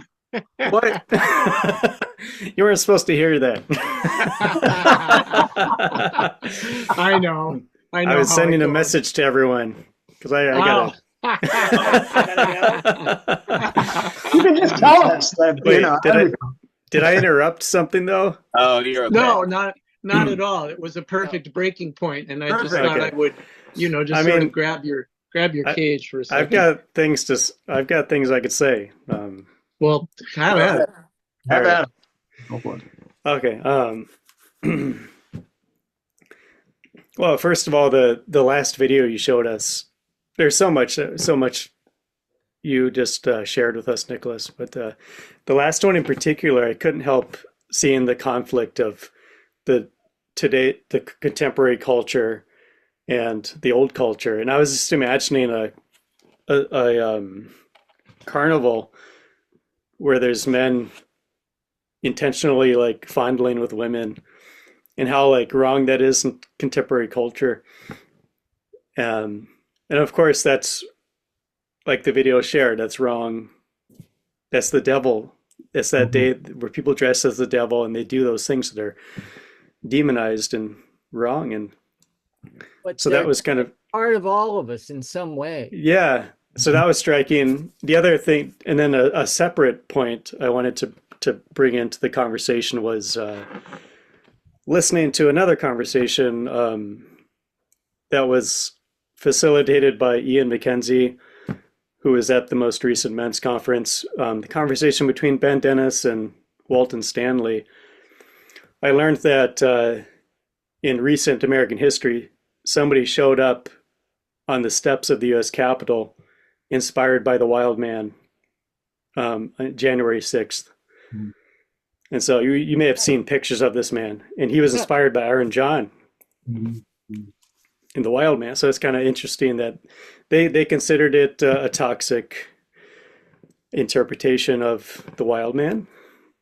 But I mean, in some ways, watching these videos, like, I don't know, it's weird. I mean, it's taken definitely out of context, and it's just kind of wild how people can take that story. Sure. Yeah. And it's almost like it really speaks in a way to, like, there isn't really very many, there's very few in most quarters of the United States where there's sort of appropriate carnival-like places for those things to come and be, So it's almost like in a weird way, instinctively, that guy was like, well, maybe this is a good place. Yeah. And that's been coming up on a bigger scale in Austria. I think I'd heard some young men are actually dressing up as Krampus as a way to, act out without accountability. Like actually, wanting to, sexually harass and assault essentially women.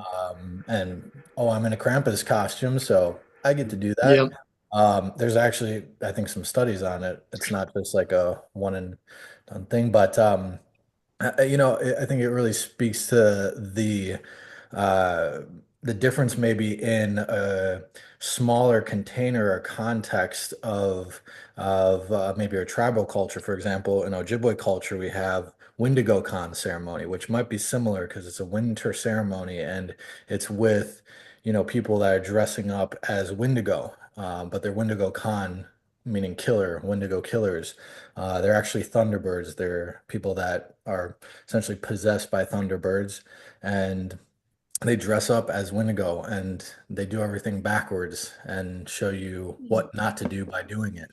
But that's within a context, right? It's not like within a mass society. So you have that. And then, but it really, I think as well, this misuse of it, I think is important. Like speaking to what you mentioned, Brian, with this person that went to the Capitol and him being inspired by Iron John. I mean, that's, I think, a shadow element of the Wild Man that Minnesota Men's Conference or men's work in general has to contend with, because maybe it can be really misused in a way, especially if it's within a context maybe of not a community, but people coming together from across the country, across the world, maybe in a human potential movement context where it's more about me and my authenticity and me self-actualizing, and then it's about me self-actualizing to the wild man or whatever that is. I think that could be that there's a lot of potential for abuse there, whereas within a tribal context, like within Ojibwe culture, it's like you don't just get to choose that. That's something that the Thunderbirds are calling in, and it's not just somebody gets to like pick this as part of my self-actualization journey or whatever. So it's That's great. Right on, Kevin. That's right. Love that. That's And good. it's not just showing up with the guy that went to the on January 6th to the Congress. Yeah. It's not people that are just dressed up that are doing it. Yeah. Speaking of the president-elect. Yeah. Yeah. Okay. I was going to suggest that this is that we consider that we need a part 2 of this conversation for a month from now. Not that we need to end right now, but I'm just saying I think there's a bunch to say here that we're not gonna get through it all tonight. Yeah. Really, Peter? Fellas, I knew that I would, and for those of you who are new, this is not a traditional, typical story house. This was me talking all about this research. It's not normal. That's just the way it was today. I get a question. Normal for today. Nicholas, normal for today, yes. But also, Kevin, to your point about the Krampus, I didn't show those pictures, but there is a license for violence in Austria under the guise of the Krampus mask. And that license is being globalized. And that's part of the important part to recognize in this, is that this Krampus wild man, which is not the Percht anymore, which is not a blessing, is a license for violence and hooliganism. And that is a huge problem. It is a huge shadow of the... Oh, and it's in the U.S. too. Oh yeah, absolutely. Absolutely. Oh, totally in the U.S. right now. Absolutely. Yeah. All right, guys, I'm going to say good night. I got to head out. Good night, Brian. Good night. It's good to see your smiling Thank you, face. Brian. Yep. Good to see you next time. Say hi to the rest of the gang. Will do. Thanks, Brian. Yep. Yeah. Do they usually celebrate the Wild Man or these kind of celebrations? Is it this time of year, or is it like all year round? Yes, right now, especially right now. Especially in the Portuguese ones, those happen before Holy Week, right? So at the end of Carnival. The ones in Austria happen both. They happen now during December. They also happen at the end of Carnival. Yeah, Matt's showing a lot of pictures around here. Some of them are traditional and some of them are demonic, and they are giving license. I mean, this whole question that is giving freedom in a shadow sense to the worst inside of us. And also, I may add, is actually supporting the dominant culture that is actually allowing this kind of behavior, that actually supports the empire building, that it is that created this. That is a tragedy, and that's why it's important to raise this up. So that's why I wanted to show these two, Nicholas, is because somebody else was going to talk. I'll stop in a second, but I remember Nicholas and I were setting up downstairs in the last conference, and I had brought some banners that were Hindu, and they're beautiful banners. They're multicolored, but they actually point to a certain direction. And Nicholas said, maybe we should just have fabric, hanging colored fabric, because that allows for people to go in their own personal direction with the guidance of the color. And so what I'm bringing about here is that one of the issues for the Krampus as it is now is that it is being used by people for reasons that don't actually follow. When I look at the earlier costumes of the bear, of the wicker men, of the straw men, of the moss men, those are open for interpretation, and those are still those can still be Krampus. These interpretations are vicious. They don't appear to me to be. They're too fine-tuned on a certain aspect of this that just seems to me to be not about the health of experiencing that Krampus energy one time during the year. It's more about some kind of crazy 21st century need to. Well, Matt. Yeah. I think it's because things are so unbalanced right now. And well, true. It's really. I think that they are, but I also think that they're. I'm sorry. Please go ahead. Well, that the images as a result have been influenced by that. Sure. And there isn't. The work is how, and I think it's for me, it's part of what's grabbed me is how to create that balance. And Peter, I was thinking when you were talking about the bank, there's also something, I mean, for me, there's something to be said for if I happen to walked into a bank and there was some guy who was, pulling off a robbery. Is that energy something I could access if I felt safe enough to do it as protection? Because that it's energy that it isn't necessarily bad. It has to be balanced. But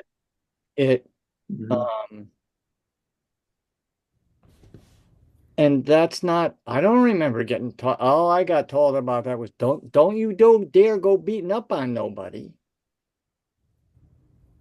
And that shuts it down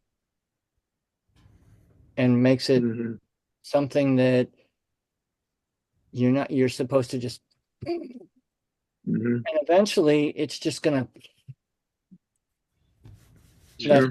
that's some of what I've been thinking, and I think that's what I find is doing. Yeah. Which in some ways to me, part of what I hear you talking about is really just simply instinct. Yeah. Like if you really are connected with your instinct, then you're gonna kind of have a better sense of when to be kind of tricksy and when to be any number of different ways that you could perceive that, a wolf might have an understanding of when to do what, that an overly domesticated human might have forgotten.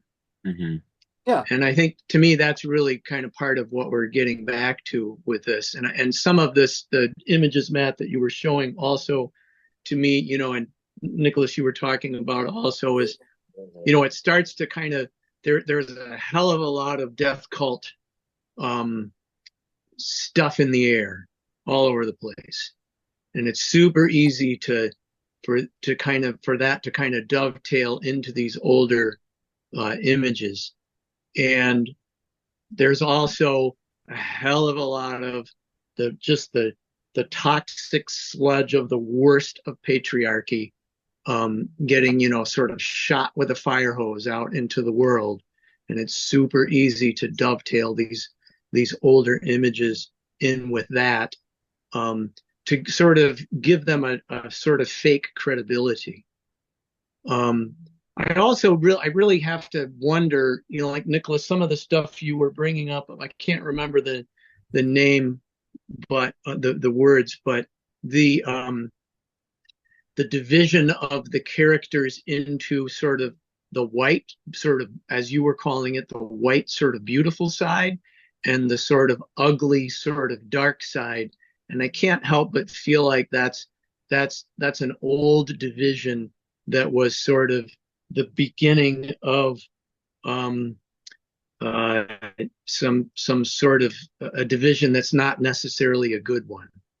Because in some ways we're also talking about the difference. Peter, but they were both holy in this example. The church. I understand, but I get that. I get that, but you can see where there's an extremely slippery slope, a very, very close at hand place where the dark starts to get demonized and the light starts to get elevated.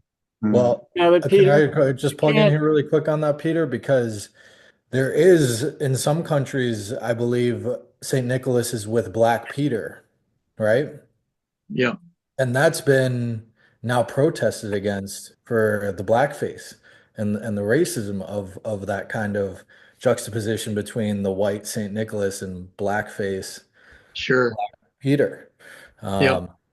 So I think that's a good point as far as the demonization, because as well within like Wendigo Con ceremony, it's the demon, but by seeing that's what rids it.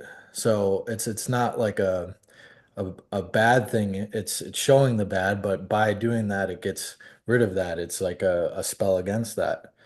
Yeah. But yeah, there's Black Peter. Yeah. Matt, I'd like to jump in. I have space here to talk as well as to say that you were saying that there was the depiction, especially in the European images, may not articulate exactly what the wild man is or Krampus potentially is as well. I sympathize with that a little bit because, these cultures started thousands of years ago, and we have to look at the environment of those individuals and to understand that shamanism was the heart of these communities.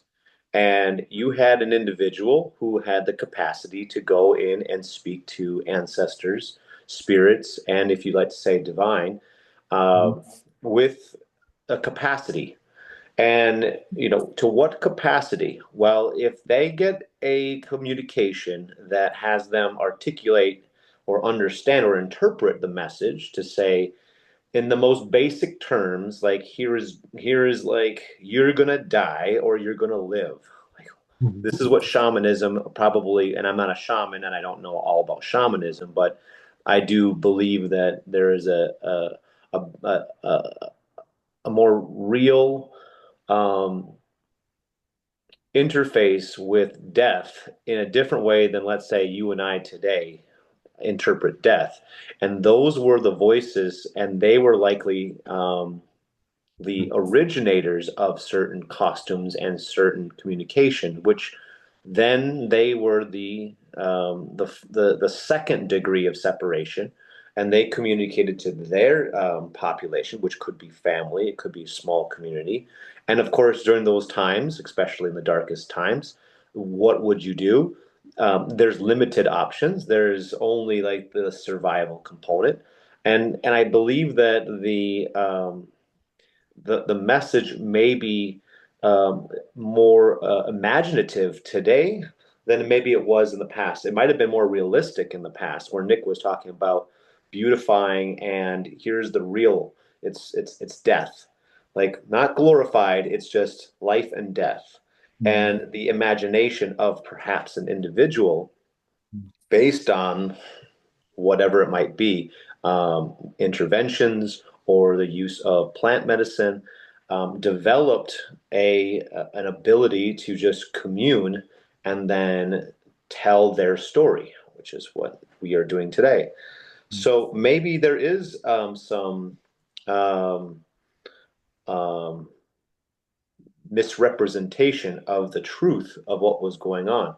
Also, during that early part of history, there was far more connection with animal and being life, and there might have been more communication as far as animalistic nature than we would perhaps think today. So maybe there is a binding that had happened where the interpretation was, here is danger and evil, and it could have been, well, here might be more animal energy, and then you are a human, and this is maybe who you are, and there is this relationship. And I'm not here to interpret, because that's why we're here, right? We're exploring the wild man. So I don't know. What are your thoughts on that? Is that the story has perhaps been left up to us, who do not have the community around us, who have those leaders? As I know, in Europe, the shaman is almost extinct. So have we lost touch with those who were once upon a time our spiritual leaders, where today more traditional, you can say, or more divine approached practices are experienced, such as going to the bank, like you were saying, Peter. It's likely more of a divine experience than what is, I would say, an example of traditional culture of 1,000 years ago, for instance, in Europe. Yeah. Well, first thing is, I hear you. My concern about those images that I just showed was that they didn't look like the Krampus of 100 years ago, the images that Nicholas showed. And in my relationship, as I've searched for the wild man in me and in others and in space, I find it more resonant in those simpler, less, like I heard Peter say, the death cult. That's what I start to see in those faces that were created. They look like they were made to me like over the past 10 years, the ones that I showed just now. You see what I'm saying? So to me, those are exhibiting, that's not so much wild man to me. And the way, to me, the wild man is a quickening, and it is instinct, and it is just out of reach. It's out of the corner of my eye. And the wild man is always dancing backwards and in front of me, and in singing in Portuguese, and is eating French food. Donuts. It's always giving options for both the profound and the ridiculous. And I'll offer just one example of the one. I remember the first time I ever experienced what I would call now the wild man. Went to church with my family Christmas morning. I was 12 years old. I shared this with Nicholas before, and it was really a good example for me of, this was the first time I experienced the wild man. Went to Christmas. We were a big singing family.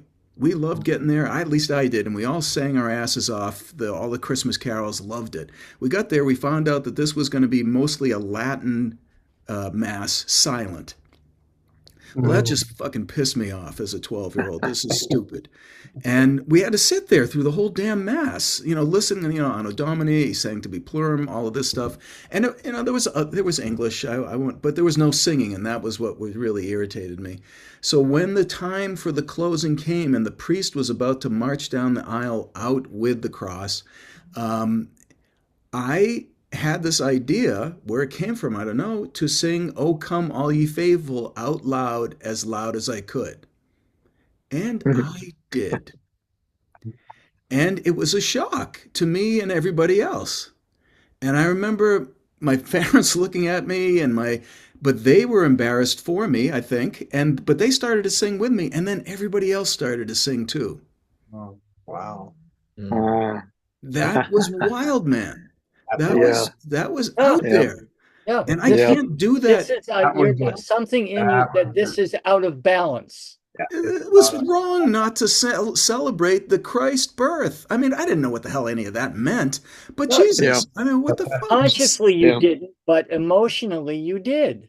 So when we're doing the stuff, when we do our rituals, it is Christmas. Merry Christmas to me. You see me lose it. Ritual night at our conferences. I want to keep it at a place where, and this is one of the things too, I'll end with this. When I see these things, we are crafting a new culture in our culture of the men's work. We are crafting a new tribe, if I may use that word. And so when we see these things, I want to bring this in. I want to have a Krampus character. Whatever that may be. Maybe we don't call it the Krampus. I've talked about the Lord of the Dance, or a character that wears bells and dances and encourages everybody to dance and go crazy, as people do during Carnival, which is and what we do on Ritual Night. That's what you're supposed to do. That's exactly what you're supposed to do. I mean, that's part of the whole thing. Is just go literally letting that out. Yeah. So to me, these are examples. I'll get back to you, Peter. These are examples, what we've seen, for me, especially the stuff from the smaller communities, of what's left of the beauty of the indigenous Europe. Yeah. Mm-hmm. And I want it. I want it. That's yeah. I can see where you ritualize it and you do something fun like that and just crazy and backwards and stuff. But you're right. The danger is it can be misinterpreted. I mean, you go back to the beginning days when Iron John first came out, and the criticism that Robert took, and the criticism that the men's conferences took, and he was like, he went rocket star rising, and then all of a sudden, boom, and it came down, and it was because it was so misinterpreted. And now it's just being misinterpreted all over again. But sorry, what was misinterpreted? Energy, What was misinterpreted?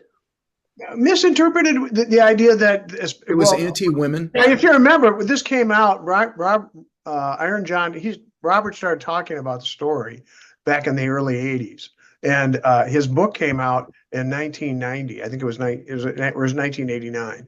But anyway, it was the #1 bestseller in the New York Times for #1 on the bestseller for 27 weeks. How many weeks? 27. 27. Okay. But it was on the bestseller list for like 56 months or something like that. He just, it changed Robert's life dramatically. Let's put it that way. And it changed a lot of people's lives, but it took a lot of criticism, especially from the feminist movement. I mean, that was because they were terrified. They was like, wow, what is this? Why, because it was misinterpreted, and it was like Robert, it kind of had some energy and characterization of that as well, but it totally got misinterpreted as to what we were all about and what we were doing. And the Wild Man will get that. The Wild Man will get criticized. We'll get criticized all the time. When Nicholas stands up during dinner and starts to sing, and you're at one of the conferences, notice the silence that is there, because we're all conditioned to be terrified of the Wild Man. Right. Mm-hmm. Right. And so being ridiculous is a revolutionary thing. Ridiculous in singing out loud when everybody else is just trying to be normal and eat their yogurt and shut up. That is Wild Man. That is Wild Man in the best sense. Totally true. And it's that place where is that? I know that many of you will know this poem. I can't remember it offhand, but there's this, I believe it's a Rumi poem, where basically the theme of the poem goes along where the one character is being spoken to, and it's basically the one character is like saying, how cool am I? And Rumi's like, you're not very cool. And then but you get towards the end of the poem, and the character like pulls all his hair out or something, or takes all his clothes off or whatever, and all of a sudden he transitions from trying to be cool to deciding now I'm going to be a fool. Mm. And then all of a sudden they're like, oh, now you're the prince of the procession. Yeah. And that's, to me, that's exactly what we're talking about here. Like Matt, you named this perfectly, about like when Nicholas stands up and sings a song, or anybody would recite a poem somewhere, or any of that sort of stuff. It's all of a sudden where you decide that you're not trying to be cool per se. Maybe there is a certain coolness factor to it, but it's more like, I'm going to take a risk and kind of be a fool. Yeah, I'm just supporting you, Peter, with this picture that I took. Yep. I'm playing the fool at this place, right? Yeah. And there was an interesting conversation I had with my sister about 10 minutes before this picture was taken, and I was getting ready. I said, Christina, I know you love to sing. Do you might want to, sing something? By the way, we sing all in no words. We only la la la, all the Christmas carols. Mm. And I said, Christina, do you want to lead something? And she's like, well, Nikki, you're more comfortable at this. I'm not so comfortable. I said, Christina, do not confuse my doing this with me being comfortable. I do it because it has to be done. Yeah. Because if it is not done, we remain in this state of doubt and fear, which is paralyzing. Yeah.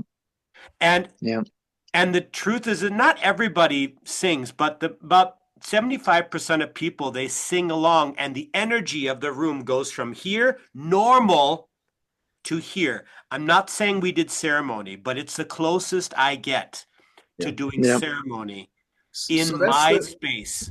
Okay, so that's the difference too between ritual and ceremony. Malidoma used to talk about it a lot, which was ceremony has risk. Ritual engraves. Ritual establishes an order and says this is the hierarchical system, and this is the way it's always going to be. So pay attention to this, and it's generally used to establish power structures and to make money. Mm-hmm. Ceremony is a dance with spirit. It's risky. Who knows what the fuck's going to happen? Because spirit shows up. Wait, are you saying that you've actually danced with spirit? Like you have danced with spirit, or you feel euphoric? Yes, to both. Like you've had communion with, you've had conversation with spirit. Peter, yes. So, guys, I have to interrupt. I have to leave now. I have to get up early to take. No, you can't go. Sorry. Oh, sorry, Matt. This is the poem. You got the poem. This is a different one. I was just wondering. I really do have. Wait, before you go, Robert, can you read this for us? Okay, I don't know it, but I'll read it. It's by Rumi. It's a Rumi thing. Okay, and I really have enjoyed this tonight, and I look forward to next time. Good. Okay. Has anyone seen the boy who used to come here? Round-faced troublemaker, quick to make a joke, slow to be serious. Red shirt, perfect co-coordinated, sly, strong muscles, with things always in his pocket. Reed flute, ivory pick, polished and ready for his talent. You know that one. Have you heard the stories about him? Pharaoh and the whole Egyptian world collapsed for such a Joseph. I'd gladly spend years getting word of him, even third or fourth hand. Okay, you can go. Thank you. Goodbye. So to me, this is talking about the feeling, the healthy feeling of the wild man. But at the same time, like you said, Nicholas, it talks about comfort. It's essential that I do this. I must sing, "O Come All Ye Faithful," in the middle of the church. There ain't no comfort in that. Now, it was comfortable when everybody else started to sing with me, but then again, the critic always comes in. Robert talked about at the conferences, don't worry about it. We're having fun now. We don't care about this that be lasting for 1,000 years. I'm paraphrasing, but he said, people are going to attack us very soon. And he was right. He was on Time magazine, the cover in like 92, and then all of a sudden, everybody, all the talk shows were making fun of Wildman and making fun of Iron John. And it was, he was like, so what? Let's just keep dancing and enjoying ourselves. And so to me, that's what this poem is talking about, is that it is a feeling that can come and can go. And there are other energies. There are the feminine. There are the other gods and goddesses. The wild man is just one of them. But when he shows up, man, he's a wild ride if I let him. Well, if I can, I have to go. I just want to say something before you respond to that. I have to go too. I really love this group, and I'm going to talk to my son Connor. A lot of you guys know Connor. Okay. It's his 42nd birthday today. It's his birthday. Yeah, so I'm calling him today. He's in Minneapolis. He just was out with friends. So I talked to him just briefly today because he was working, and so I want to call him back. But anyways, I really enjoyed this, and I am booking a ticket to the winter conference. I'm coming. Oh, I talked to my daughters. I'm going to be staying. I'm doing coming early, staying late. So, but anyways, I love this. Hopefully we'll have we have a meeting before the men's conference. Are we going to try to do one at the end of January? Yep. Yes. Yes. Great. Perfect. Sounds good. All right. Anyways, loved you guys. Right.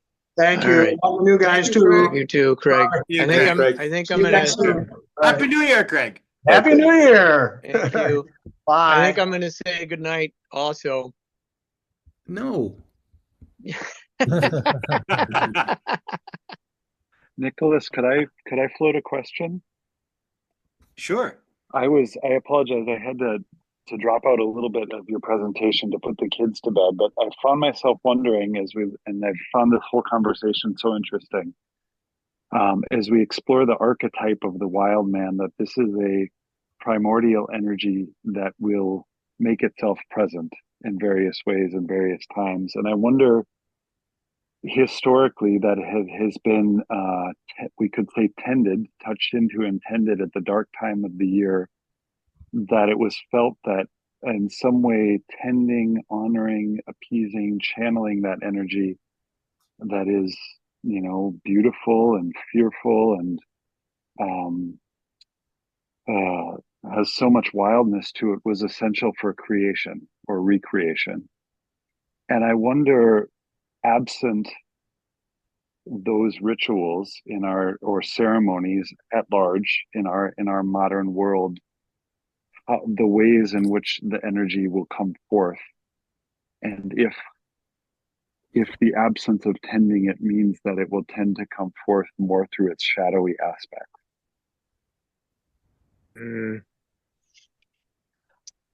Absolutely. Absolutely. Yeah. I would also say that there are many people making a hell of a lot of money on our incapacity to tap into these energies. And they're making money on us, and they're using us. The media is full of entertainment. And why do we give so freely our time, our energy, and our money to someone else to give us an inkling of what the energy that we could have in ourselves, that we could share with others? It is huge. There are brilliant minds out there, sinister, brilliant minds that have figured out how to make money on my incapacity, my apathy, my asleepness, without being able to tap into whatever you want to call it, this energy, this latent energy.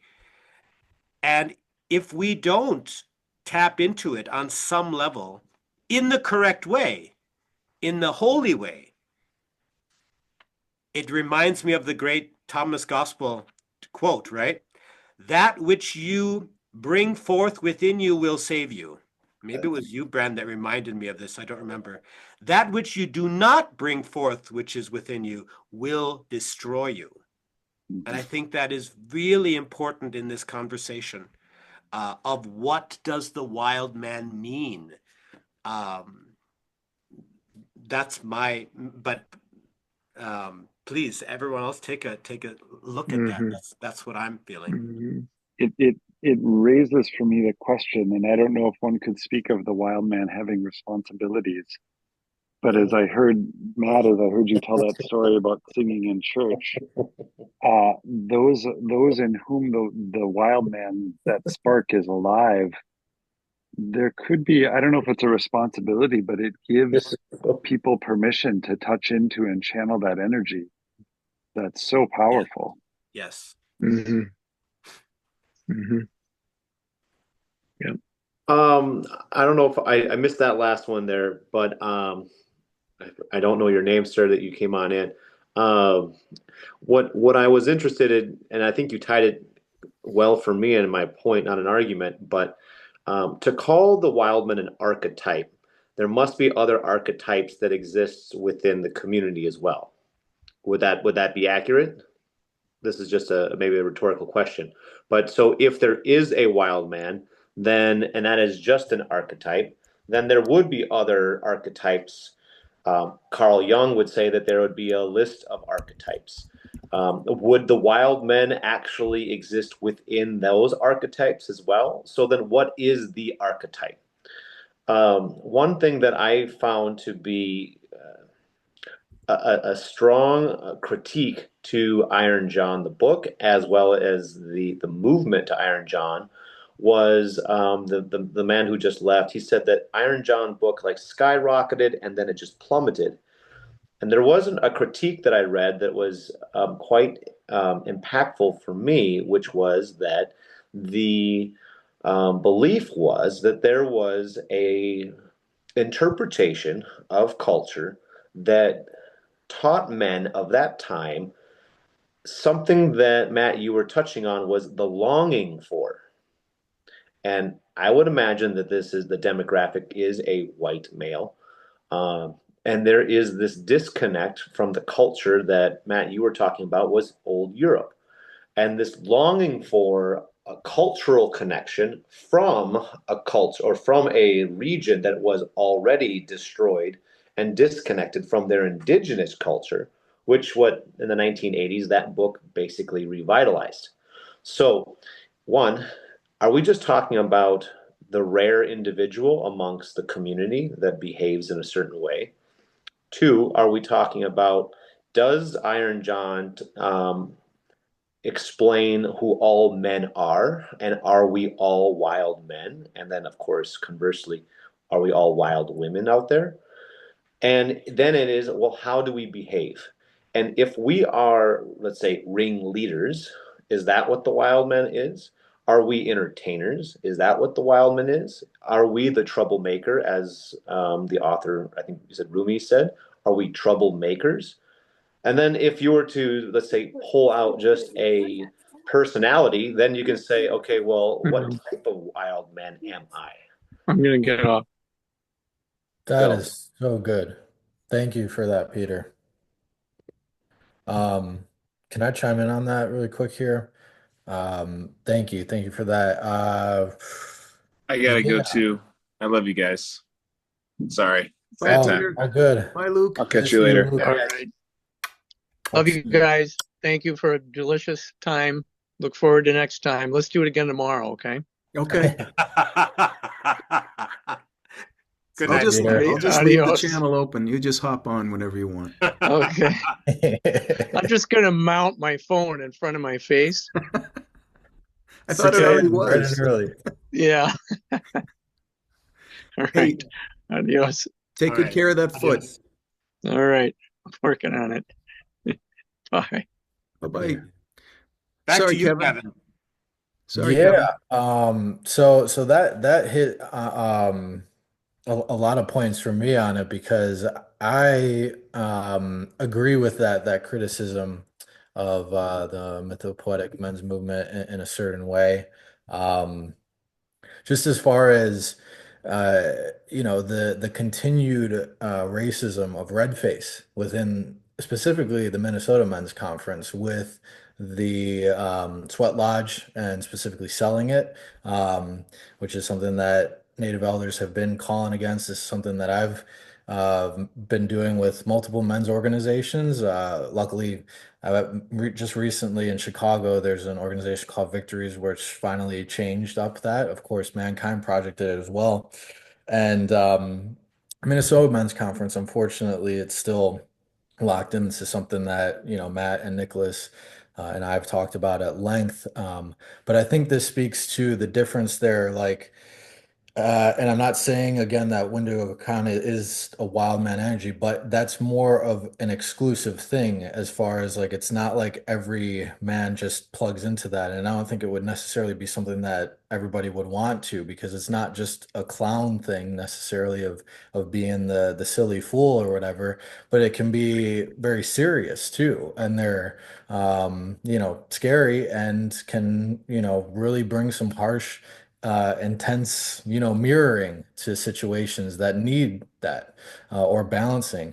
From what I understand, the little that I know, I don't know any, people like that, but yeah, I think this is important because then you have the red face kind of stuff going on within Minnesota Men's Conference and the mythopoetic men's movement, where it can be more about wild man as the noble savage instead of wild man as something else, as far as what we've seen here tonight in a cultural context of ceremony and bringing that out. Then it just gets shifted into this human potential movement, which Robert Bly did come out of. He was a speaker at Esalen Institute. This is the individualistic, self-actualization, culture that we have to, I think, see the mythopoetic men's movement within that context. And then it just really calls into question as far as the wild man stuff. Like, is that just noble savage stuff? Is that just, I'm going to pay $1,000 to get a sweat lodge?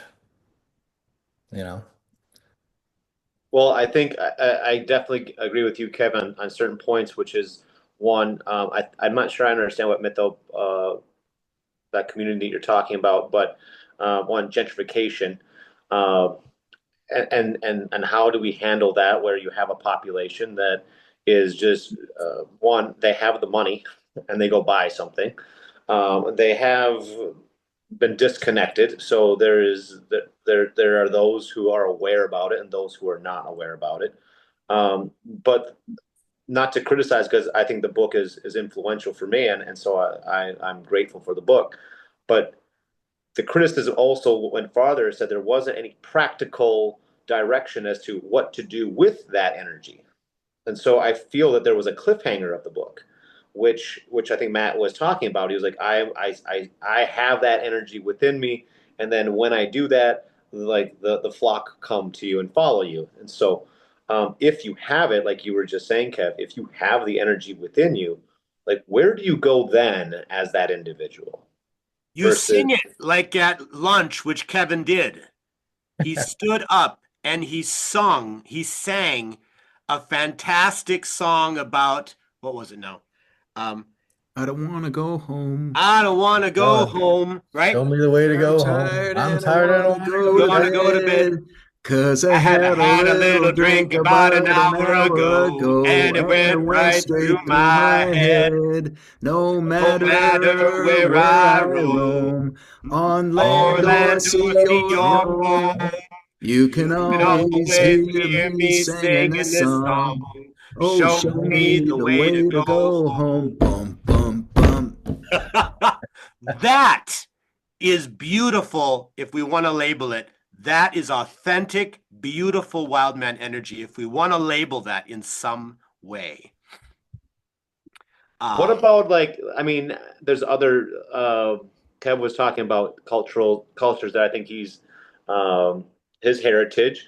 But let's say the Shanties of Ireland, would you call those who are congregating, who just have their? I mean, I remember when I was in Ireland and I'd show up at a bar and they all had their instruments and they're all playing and there was no discernment between the wild man and the wild woman and the non-wild man.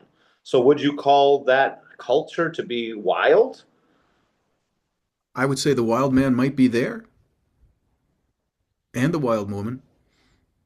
But in regard to that, having been to Ireland myself and of Irish delineate, I definitely the wild man is, for me, if it is a circle of energies. Another wise person named several of them in one of his books several years ago. The king, the magician, the warrior, the lover, the wild man. And that circle can also have the feminine in it. And the person's name is Robert Moore. None of these people is perfect. They were all fallible. And they made big mistakes in regards to, but they also named spiritual imperialism. They knew what they were doing many times in using other cultures. And I have done it too, and have been working hard to recognize when I use another culture as a way to find a spirituality that I've forgotten from my own culture. So hence, if I decide when I see a hawk fly over me to say a homatakuyasin instead of saying bless you in Gaelic, why'd I do that?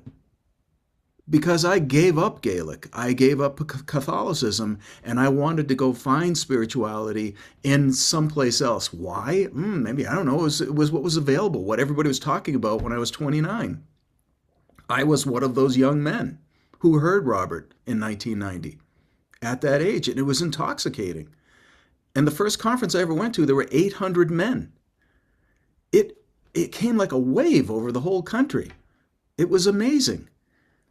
But it did come up in certain parts of the men's work culture that, is this a white man's work, or is this men's work? So this is delineating, I'm addressing what, Kevin, you were talking about. There were people who were talking about it, and we're working hard at acknowledging that white people are going to continue to, in an imperial way, sneak right up and steal the India of spirituality, just the way they would steal the nation itself. Bring that back to the wild man. I don't know about any of that stuff about, is it part of a culture or is it not? Do the people who are Hindu have a wild man? Well, in fact, if you look it up, I just looked it up. They have their trickster, right? Krishna is their trickster as well as their lover. Matt, I was actually literally just looking into that right now, and both one, there is a wild man in the tarot card, and there is a interpretation of wild men by the name of Lord Nityananda, who is often depicted as having a more impulsive and rebellious nature, sometimes signifying a connection to the untamed wilderness. And then the goddess Aranyani, who is specifically associated with forests and wild animals, yes, could also be considered a representation of the wild in Hinduism. Yes. Furthermore, hold on. Let me just step in here. See, so I just want to finish by saying, I can find those things in other cultures. One of the things I'm trying to do now, too, though, is to look in my Celtic genealogy. Where is the trickster in the Gaelic hierarchy of the gods and the goddesses? Why am I not talking about that the way Nicholas is talking about Krampus and St. Nicholas and his research? It's important for me to study my culture and find that. It's also important for me to acknowledge and honor other cultures' exhibition of the same energies that look similar to me. Now, do I take in an imperialist sort of way? I have stood up at the, or not stood up, I made my expression at Minnesota Men's Conference. I can't, as long as I hear one Indigenous person have an issue with something that's being done, I must pay attention to it.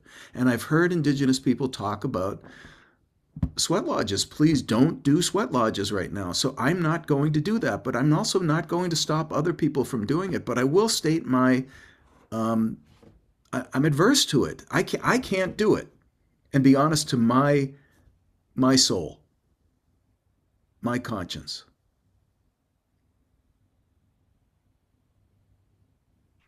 Thank you, Matt. I think, this ties into that Wendigo Con thing as well, because Wendigo is that spirit of greed, and the Wendigo Con, those, people, those Thunderbirds in human form, they're dispelling that greed. And so I think that's the importance of that cultural tradition. And I wonder within the European cultural tradition, which I'm trying to connect to as well on my German side, on my mom's side, if there is similarities as far as the just context of being in the winter with a small group of people that you have to survive with, and the importance of, reflecting that shadow, putting up that mirror to kind of dispel that spirit of greed, Wendigo, right? And yeah, I mean, it was a really interesting presentation tonight because it's just so much more complex than that I can wrap my head around. So yeah. Let me comment quick on what your comment about Redface. White men in America have a legacy of playing Indian. I actually did some work on that Playing Indian book you sent me, the information about it. Yeah, we have a long history of that, whether it's the Boy Scouts or the YMCA or the Boston Tea Party, right? But these white men playing Indian come out of a depravity, right? I mean, it comes out of the depravity and out of a desire to be part of that land, that place where they are. It comes out of a place of loss, right? And so we see all these white men who are lost and don't have a freaking clue who they are or where they come from or who they are as people, that they're going to latch on to Redface. And Redface has been a huge mask for white people in this country, a huge mask. And it continues to be a huge mask, consciously and unconsciously. Now, we can learn, and and Native people we are greatly, I say we as in me, am greatly indebted to Native people for awakening for reminding me of my consciousness. But how am I in relation with that, right? And how do I not take, like Matt was talking, in the empire tradition of taking and identifying with, so that I don't feel so empty? This is a great, important work that demands that I know myself and I know my background. That means I can do my research, but the research alone isn't enough. I mean, this all looks great, all this stuff I found, but unless I embody it in some unique way for me that enlivens and gives life, is beautiful, this doesn't mean shit. It means nothing beside just museum works. It's just museum stuff, and it's just pageantry, unless it actually creates something in me. And if these images help me be a wild man, I mean, ceremony is supposed to, like church, we go to church, we go to ceremonies so that we have an experience, so that we can practice it outside, right? We don't all live the wild man all day, every day, but we need experiences to awaken it in us, and metaphorically, archetypally, mythically, so that we can live it out, as Peter said, not my brother, but the other one, when we're in the bank. That's important.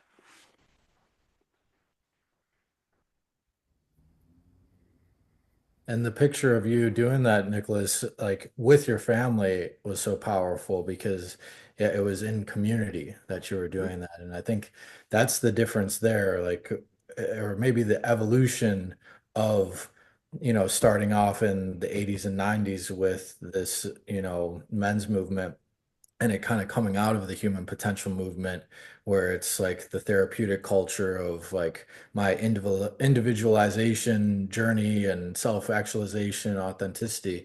Like this is the next step of how does it actually play out in community, versus just me at the conference that I paid $1,000 for, dancing around, which is great. Don't get me wrong. I think that's cool and all, unless if it's off the backs of other people, that money's being made. But like, yeah, bridging out past the kind of individualistic kind of journey of it. As much as I love the meetings, like James Hillman, right? He was the first to kind of give in my opinion, pretty solid critique of these kind of groups, like recovery groups or these kind of things, in that you're together, but you're also alone in a certain way. So how does it actually turn into, on the ground community? Yeah. Well, thank you, Kev, for saying that, because that is the guy that I read too. And I mean, I was a fan of his critique. I will go up on a real sensitive limb. What guy? I'm sorry. What are you talking about? Hillman, I think, right? Hillman? You talking about Hillman, Peter? Yeah. Yeah. He gave a critique of what? Of these kind of groups, therapeutic groups, encounter groups, recovery groups, things like that. Specifically men's work, like and directly connected to directed to Robert Bly and his success in his book. I went further into this guy, and there were some criticisms that I have of him as well as being somewhat of a philosopher, and I have some critique on him as well. And so that's my archetype. I got criticism for everybody. I mean, I'm just handing him out. But I would say, Nick, that picture can speak 1,000 words, as the cliche statement.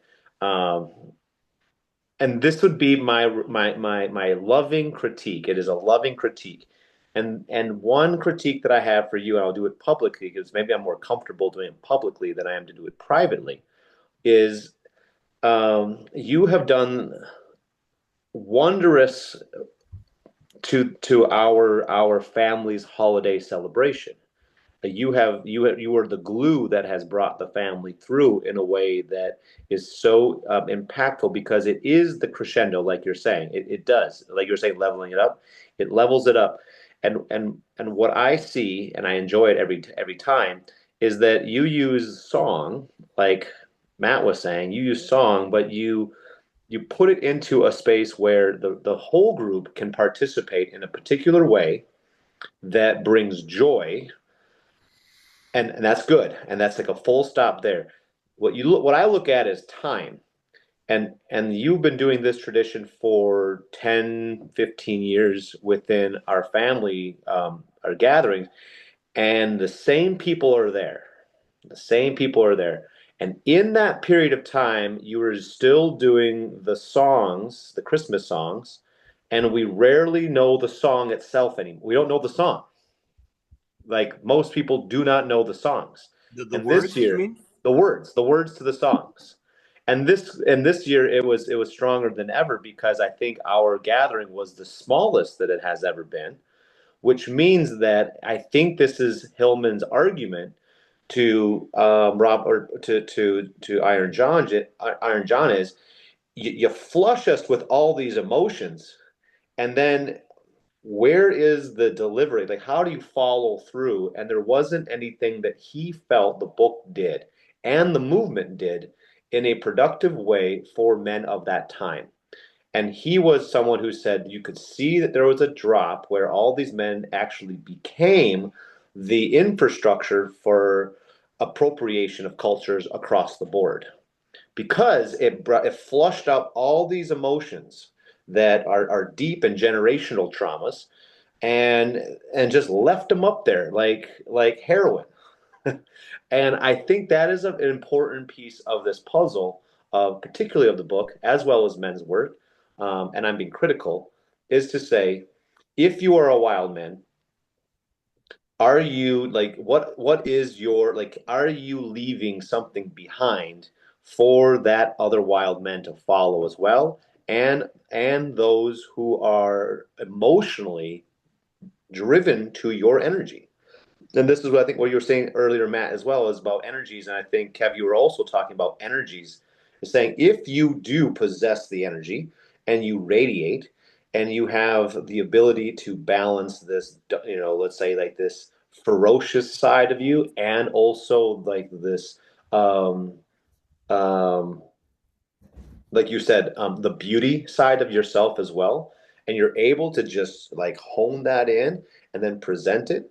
And then also to give back and say, okay, I'm just not the entertainer, which is, let's say, maybe the joker or the trickster.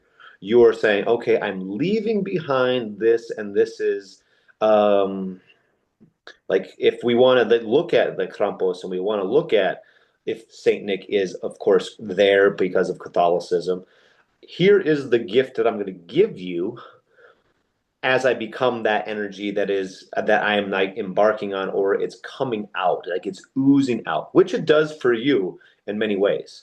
So to recap, did you hold on one sec. I'm sorry. We've gone now 3 hours. I'm going to have to hop off soon. I apologize for interrupting you, Peter, but I don't want to hear your recap. But I'm asking, can we continue this? Maybe we can have another call next week if you want, but certainly a month from now. And can we finish up in the next 5 minutes?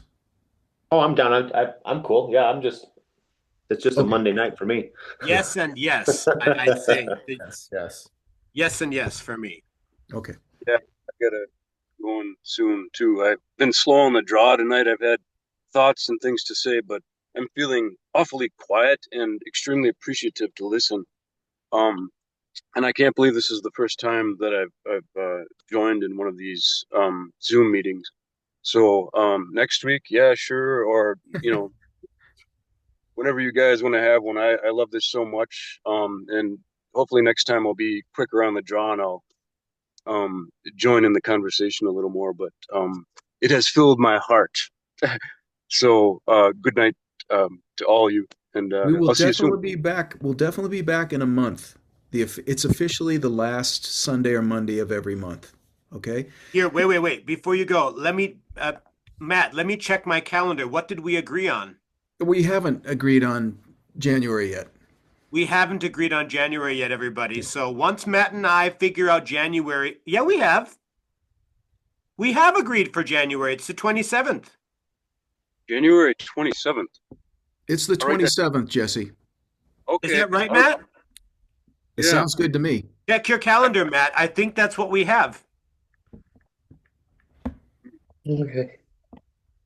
One thing I'd like to say though is I think all of you guys know this, and probably everyone from earlier as well. Music is a fantastic conduit, at least at the unconscious level, into spreading wild man energy.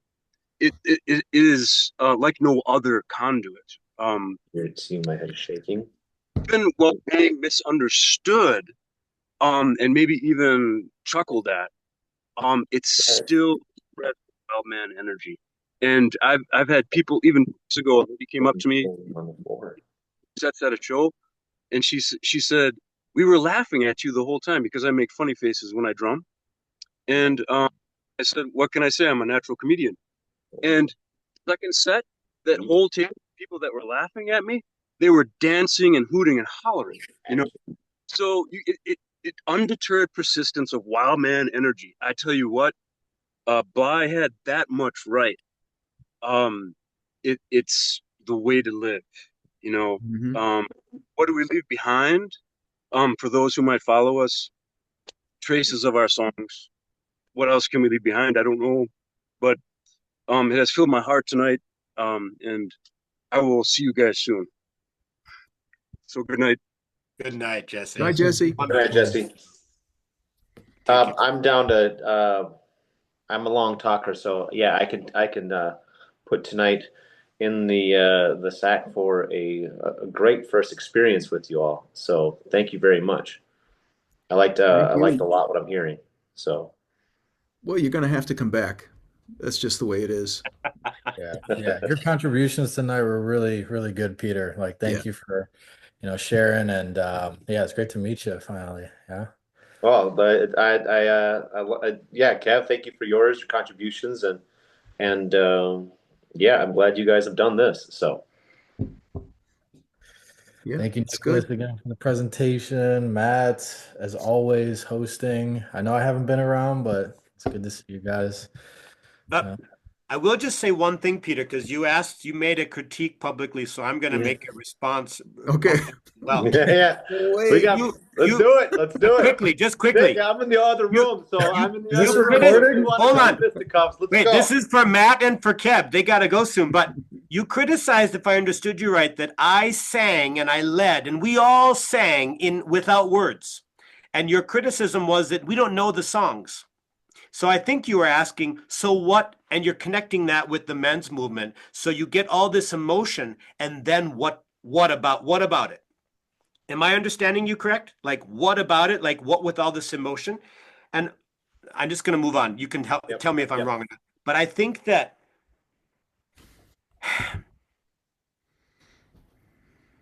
there's a lot of us who want to know exactly what's going on. And part of knowing exactly what's going on kills. It snuffs out the fire. And I think that the spirit that is when Matt sang in church, when Kevin sings and stands up and sings to the men, and we sing with them, when I sing, the hope, especially at this time in 2024, it's maybe not the truth 100 years ago, and it might not be the truth in 100 years from now, but right now, we need an experience of that we're together, that we are breaking out of what's comfortable, what we know. We're able to be with each other in a creative, beautiful way, whether or not we all understand, whether we're all on the same page, whether we know the lyrics and the Christology or the history of those songs that I lead. I don't think that we need that right now. But we feel so alone, and we're so afraid that when we have little experiences where the fear is reduced and the solidarity is increased, that is a holy, beautiful thing that I think we need more of, and that will create greater things in the future. We are doing baby steps. That little sing that I lead at our parties for these last 15 years, baby steps, but everyone leaves. What did Maya Angelou say? I will forget what you tell me, but I will remember how you made me feel. And I think that that's part of the essence of what we're looking for, that we're practicing in our own ways. Well, I would just simply say I disagree. Okay. That's okay. We must be brothers. We must be different. So that's okay. I'm wondering, did your parents plan that out with Nicholas and Peter? Had to, right? Believe me, I thought of it many times. But here's the other part. Yeah, Nicholas and Peter, but my second name is John. And we embody a lot of John the Baptist energy as well. And Peter has also commented on it once. I don't know. Let me just make sure I understand. I think it's Jan. It's a little different. It's just a different way of saying it, but it's the same name. But it's Jan, yeah. But yes, Kevin. So you're right. There's a lot of whoa. I'm just waiting for next year's picture when both of you are dressed up. Well, the invitation to Peter is always out there if ever he wants to. Okay, hold on. A little business here. Nicholas, I'm going to get the recording and I'm going to send it to you via a website called WeTransfer.com. WeTransfer.com. Okay? I'm gonna shut the meeting down now. All right. That's That's gonna good. do it. Good night, All right. guys. A happy New Year. Cheers. Great seeing you. Happy holidays. Kevin, I'm so glad you came today. Thank you, Matt. Just a big fat mwah. Yeah. Mwah. Mwah. All right, fellas. Good night. Love All right, you. Take care. I'll do a fist. All right.